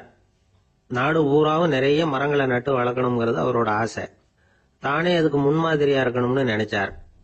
அரண்மனையை சுத்தி மரங்களை நட்டு வளர்த்தார். இத பார்த்துட்டு ஜனங்களும் அவங்கவுங்க வீட்டை சுத்தி மரக்கன்றுகளை நட்டு வளர்த்தாங்க. கொஞ்ச காலத்துல ஊரு பூரா பசுமையா மாறிச்சு. எல்லாருக்கும் சந்தோஷமா இருந்தது. இது ஒரு பக்கம் இருக்கட்டும். இப்ப நான் சொல்ல போற கதை வேற. அதாவது அந்த ராஜா ஒரு நாள் தன்னுடைய அரண்மனைய சுத்தி இருக்கிற விதவிதமான மரங்களை எல்லாம் போய் பார்த்தார். எப்படி இருக்கிறீங்க அப்படின்னு ஒவ்வொரு மரத்துக்கிட்டையும் விசாரிச்சாராம். எந்த மரமும் சந்தோஷமா இருக்கிறதா தெரியல. அதுக்கும் மனசுல ஒரு குறை.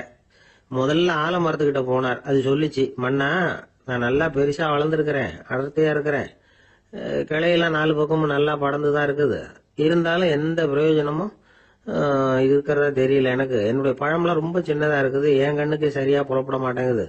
நான் இருக்கிற சைஸுக்கு என்னுடைய கிளையில இருக்கிற பழம்லாம் எவ்வளவு பெருசா இருக்கணும், அது இத்தினூண்டு இருக்கிறது எனக்கு பெரிய அவமானமா இருக்கு.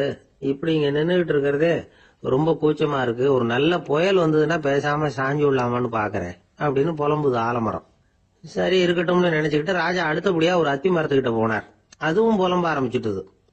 நான் கூட பெரிய மரம் தான், இல்ல இலையெல்லாம் அழகா தான் இருக்குது, பழம் அழகா இருக்குது, இருந்தாலும் உள்ள விஷயம் இல்லையே, அத்தி பழத்தை புட்டு பார்த்தா அத்தனையும் சொத்த அப்படின்னு பழமொழியே உண்டாயிட்டுத. இப்படி ஒரு கெட்ட பேரோட நான் இருக்கணுமா அப்படின்னு புலம்புது அது. சரி, இது இருக்கட்டும் அப்படின்னு சொல்லி அடுத்தபடியா வேப்ப மரத்துக்கிட்ட போனார். அது தன்னுடைய வேதனையை வெளியிட்டது. எனக்கு எவ்வளவோ மருத்துவ குணங்கள்லாம் இருக்கிறதா சொல்லிக்கிறாங்க, இருந்தாலும் என்ன பிரயோஜனம், என்னுடைய பழத்தை மனிதர்கள் யாரும் விரும்பி சாப்பிடுறது இல்லையே அப்படின்னு. ராஜா அடுத்தாப்புல இருந்து ஒரு பனை மரத்துக்கிட்ட போனார். நான் நல்லா உயரமா தான் வளர்ந்துருக்கிறேன், மற்ற மரங்கள்லாம் என்ன அண்ணாந்து தான் பார்க்கணும், இருந்தாலும் என்கிட்ட நிழலுக்காக யாரும் ஒதுங்கறது இல்லையே அப்படின்னுது. என்ன இது, எல்லா மரமும் இப்படி திருப்தி இல்லாம இருந்துகிட்டு இருக்குதே அப்படின்னு நினைச்சுக்கிட்டே ராஜா அடுத்தபடியா அங்க இருந்த ஒரு பைன் மரத்துக்கிட்ட போனார். அழகா உயரமா பசுமையா தான் இருந்தது, ஆனா பழமோ பூவோ கிடையாது. அதை நினைச்சா அது வருத்தப்பட்டுக்கிட்டு இருக்குது. ஓக் மரம் அது ஒன்று நின்றுட்டு இருந்தது. அது என்ன சொல்லிச்சுன்னா, இலையுதிர் காலத்துல என் மேல இருக்கிற எல்லா இலைகளும் உதிர்ந்து போடுது, முடி கொட்டின மனிதர்கள் மாதிரி மொட்டையா நான் நிக்க வேண்டி இருக்குது, என்ன வாழ்க்கை இது அப்படின்னு சொல்லி அழுத்துக்கிட்டது. சரி, புளிய மரம் என்ன சொல்லுது பாப்போம்னு அதுகிட்ட போனா, என்னுடைய நிழல்ல யாருமே தங்க மாட்டாங்க, உடம்புக்கு சூடுன்னு ஒதுங்கி போயிடுவாங்க, அடிமரத்தை பாத்தீங்கன்னா பட்டையெல்லாம் உறிஞ்சி பாக்குறதுக்கே கேவலமா இருப்பேன் அப்படின்னுது அது. முருங்கை மரம் என்ன சொல்லிச்சு தெரியுமா, என்னுடைய இலை காயெல்லாம் சாப்பிடுறவங்களுக்கு சத்து கொடுக்கறது வாசம் தான், ஆனா என் உடம்புல சத்தே கிடையாது, கொஞ்சம் வேகமா காத்து அடிச்சதுன்னா முறிஞ்சு விழுந்துடுறேன், என்ன வாழ்க்கை இது அப்படின்னு சொல்லி அது வருத்தப்பட்டது. ராஜா யோசனை பண்ணார், என்ன இது, மரங்கள் பூமியின் வரங்கள்னு சொல்றோம், மழை பெய்யறதுக்கு அதுதான் காரணம், பூமி செழிப்பா இருக்கிறதுக்கும் அதுதான் காரணம், வீடு கட்டுறதுக்கு மரம், நாற்காலி செய்ய உபயோகப்படுத்துறதுக்கும் அதுதான் உபயோகப்படுது, மனுஷனுக்கு வேண்டிய ஆகாரங்களையும் கொடுக்குது, இப்படிலாம் இருந்தும் எல்லா மரமும் நிம்மதி இல்லாம இருந்துகிட்டு இருக்குதே அப்படின்னு நினைச்சார். அப்போ அங்க இருந்த ஒரு மகிழ மரம் அவர் கண்ணுல பட்டது. அந்த மரம் மட்டும் கொஞ்சம் நிம்மதியா மகிழ்ச்சியா இருக்கிறது மாதிரி தெரிஞ்சுது. உடனே ராஜா அதுகிட்ட போனார். உனக்கு மனசுல எதுவும் குறை இல்லையான்னு கேட்டார். இல்ல, நான் சந்தோஷமா தான் இருக்கேன்னு அந்த மகிழ மரம். அப்படியான்னு ஆச்சரியமா கேட்டார் ராஜா. ஆமா மன்னா, இந்த இடத்துல நீங்க ஒரு முருங்கை மரத்தையோ வேப்ப மரத்தையோ கூட நட்டிருக்கலாம். ஆனா இந்த இடத்துல நடுறதுக்கு என்ன தேர்ந்தெடுத்திருக்கிறீங்க, அதுவே எனக்கு பெருமை, அதுவே எனக்கு திருப்தி அப்படின்னு தான் மகிழ மரம். மகிழ மரம் சாதாரணமா தான் இருக்கும். இளம் மஞ்சள் நிறத்துல பூக்கள், அது காய்ந்தும் மனம் வீசும். மகிழ மரம் மாதிரி மன திருப்தியோட வாழறதுக்கு நாம கத்துக்கணுமா. நாம இந்த உலகத்துல ஒரு நாயாவோ நரியாவோ கூட பிறந்திருக்கலாம், மனுஷனா பிறந்திருக்கிறோம், அதுவே பெருமை தானே. இந்த நிறைவு தான் மகிழ்ச்சியின் ரகசியம். ஒரு பையன் அப்பா கிட்ட போய், அப்பா, நீங்க இந்த உலகத்துல ஒரு மனுஷனா பிறந்தது என்னோட அதிர்ஷ்டம் நானா. ஏண்டா அப்படி சொல்றேன்னு இருக்காரு அப்பா. நீங்க ஒரு கரடியா பிறந்திருந்தா இந்நேரம் நானும் ஒரு கரடி குட்டியா தானே இருந்திருப்பேன் அப்படின்னு நானா பையன்.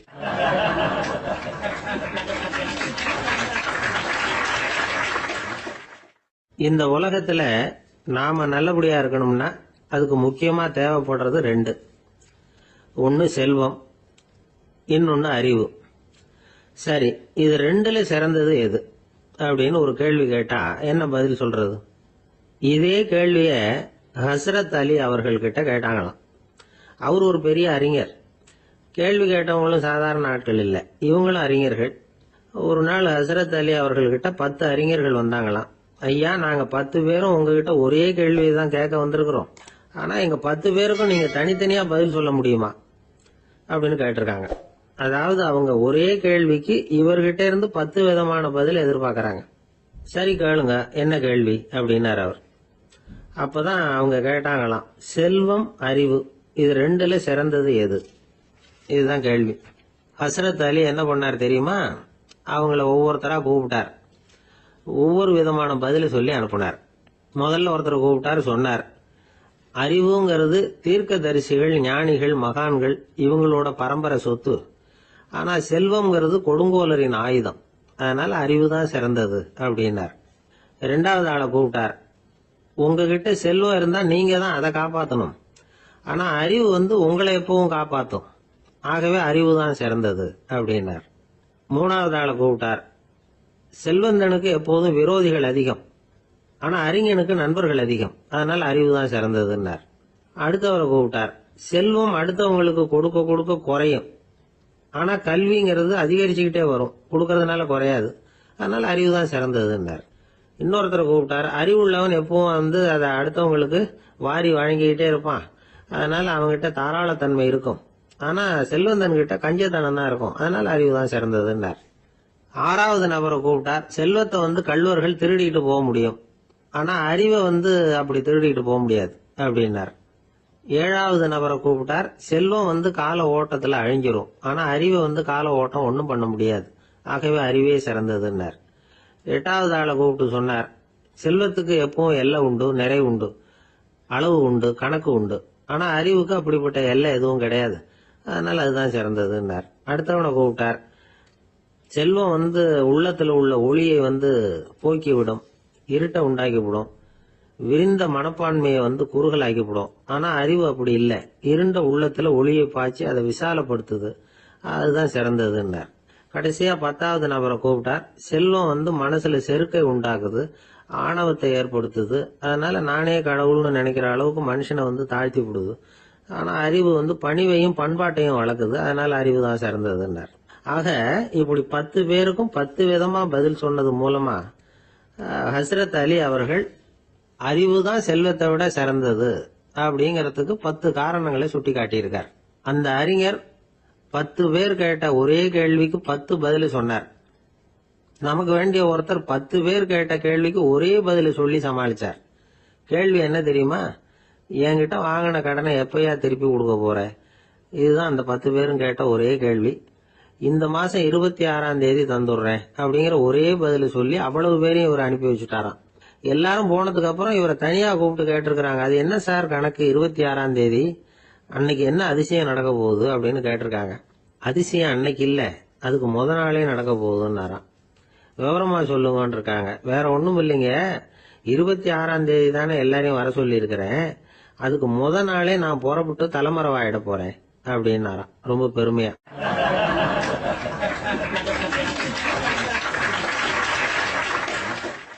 துருக்மேனியாவில் அஷ்காபாத் அப்படின்னு ஒரு நகரத்துல ஒரு புவியியல் விஞ்ஞானி இருந்தார். அவரு ஒரு நாய்க்குட்டி வளர்த்தார்.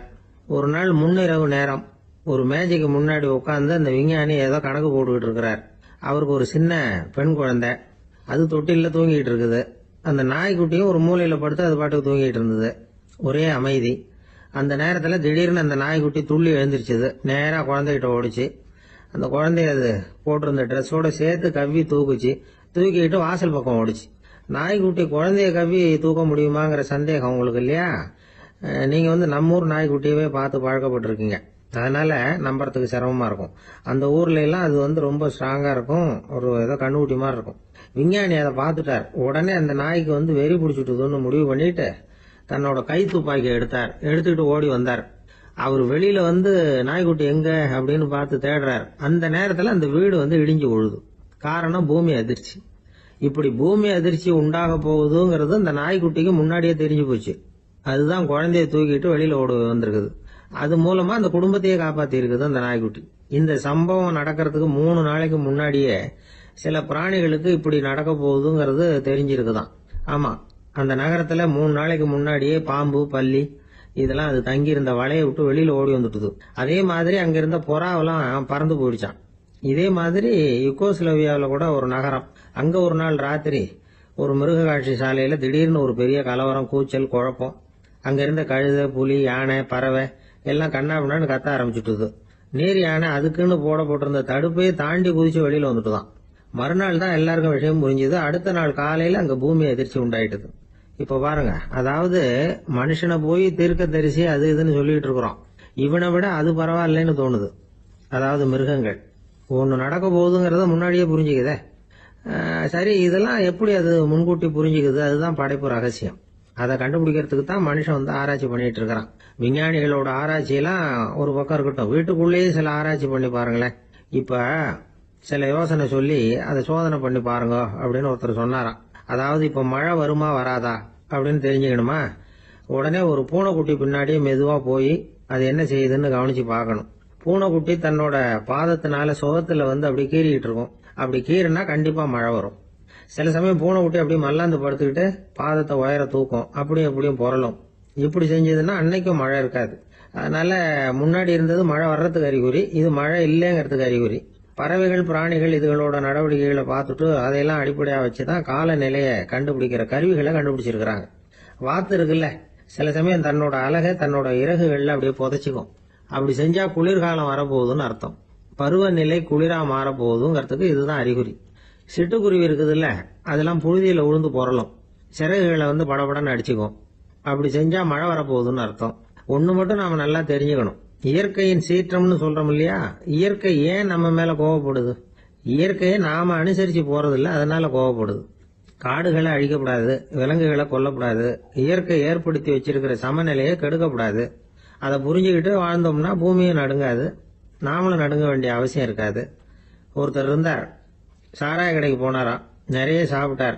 அப்புறம் சொன்னார், இது ரொம்ப அற்புதமான சரக்கு போல இருக்கு. உள்ள போன உடனே இந்த பூமியே நடுங்கிறது மாதிரி இருக்கு எனக்கு அப்படின்னாராம். இதுக்கு கடைக்காரர் சொல்லியிருக்கார், நீங்க சாப்பிட்டது வெறும் பச்சை தண்ணி தாங்க, இப்ப ஏற்பட்டிருக்கிறது நிஜம் பூமி அதிர்ச்சி அப்படின்னாராம்.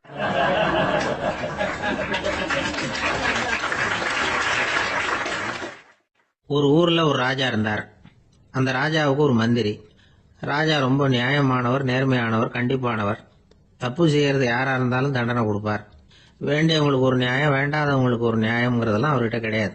ஒரு சமயம் அரசவையில அந்த அமைச்சரே விதிமுறைகளுக்கு புறம்பா ஏதோ நடந்துகிட்டு இருக்கார்.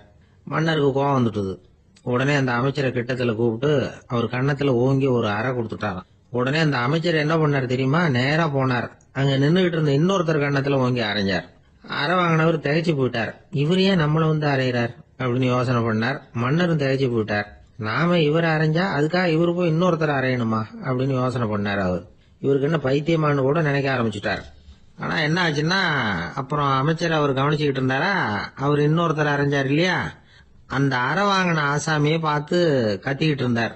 யாரு? அமைச்சர். ஏன்பா என்கிட்ட அறைய வாங்கிட்டு இப்படி விவரம் இல்லாம நின்றுட்டு இருக்கிறிய, நான் உனக்கு கொடுத்தத நீ வேற யாருகிட்டயாவது கொடுத்துரு அப்படின்னார். உடனே அந்த ஆள் பார்த்தான், தனக்கு அடுத்தபடியா நின்றுகிட்டு இருந்தவன ஓங்கி ஒரு அரை அரைஞ்சான். அவன் கண்ணத்தை தடவிட்டே யோசனை பண்ணான். இது ஏதோ புரிஞ்சுக்கிட்ட மாதிரி அடுத்தாப்புல நின்றுட்டு இருந்தவன அரைஞ்சான். இப்படி இந்த அறை மாறி மாறி போய்கிட்டே இருக்குது. ஊரு பூரா பிரயாணம் பண்ண ஆரம்பிச்சுட்டுது. அன்னைக்கு ராத்திரி அந்த ராஜா படுக்கிறதுக்காக போனார். அந்த நேரம் பார்த்து அவர் கண்ணத்துல பலார்னு ஒரு அறை விழுந்தது. நம்மளே அறையிறது யாரு அப்படின்னு அதிர்ச்சியோட மன்னர் திரும்பி பாக்குறாரு. அரைஞ்சது அவரோட மனைவி. என்னாச்சு உனக்குன்னு கத்துனார் ராஜா. உங்களுக்கு தெரியாதா, ஊர் பூரா ஒருத்தர் மாத்தி ஒருத்தர் மூலமா இந்த அறை பிரயாணம் பண்ணிட்டு வருது அப்படின்னாங்க அந்த அம்மா. அப்படின்னா ஆரம்பிச்ச இடத்துக்கே வந்துட்டுதா அப்படின்னாராம் மன்னர். என்ன சொல்றீங்கன்னு கேட்டிருக்காங்க. இவர் விவரத்தை சொன்னாராம். அப்படின்னா நீங்க ஆரம்பிச்சு வச்ச இந்த விளையாட்டை நான் முடிச்சு வச்சுட்டேன் அப்படின்னாங்களாம் அந்த அம்மா. மறுநாள் காலை மறுபடியும் அரசவை கூடிச்சு அந்த அமைச்சர் மன்னரை பார்த்து கேட்டார். என்ன மகாராஜா, என்கிட்ட கொடுத்ததை திருப்பி வாங்கிட்டீங்களா அப்படின்னாராம். இப்படி நடக்கும்னு நான் எதிர்பார்க்கவே இல்லைன்னார் மன்னர். ஆனா நான் எதிர்பார்த்தேன். அது எங்க போயிட போகுது, ஊர் பூரா சுத்தி கடைசியில உங்ககிட்ட தான் சேரும் அப்படிங்கறது எனக்கு தெரியும் அப்படின்னாரு அமைச்சர். இந்த கதை வேடிக்கையா இருந்தா கூட இதுல உள்ள கருத்து முக்கியமானது. இந்த உலகத்துல பல கருத்துக்கள் இப்படிதான் மாறி மாறி சுத்தி வந்துகிட்டே இருக்குது. நம்மால் ஒருத்தன் தன்னுடைய நண்பன் ஒருத்தனை கடத்தெருல பார்த்தான். உடனே ஓடி போய் பலாருன்னு ஒரு அறை கொடுத்தானா. அவன் கண்ணத்தை தடவிட்டு ஏன்டா என்ன அரைஞ்சேன்னு கேட்டிருக்கான். நீ ஏன்டா என்ன முட்டாள்னு என் மனைவிட்ட போய் சொன்னேன் அப்படின்ட்டு இருக்கான் அவன். உன்னை ஒரு முட்டாள்னு சொன்னதுக்காகவா நீ என்ன அரைஞ்ச அப்படின்னு கேட்டிருக்கான் இவன். டேய், நான் அதுக்காக அறையலப்பா, அது ஒரு பெரிய ரகசியம் நான் முட்டாளுங்கிறது. அந்த ரகசியத்தை நீ ஏன் எங்க வீட்டுல போய் சொன்ன, அதுக்காக தான் அரைஞ்ச அப்படின்னு நானும் அவன்.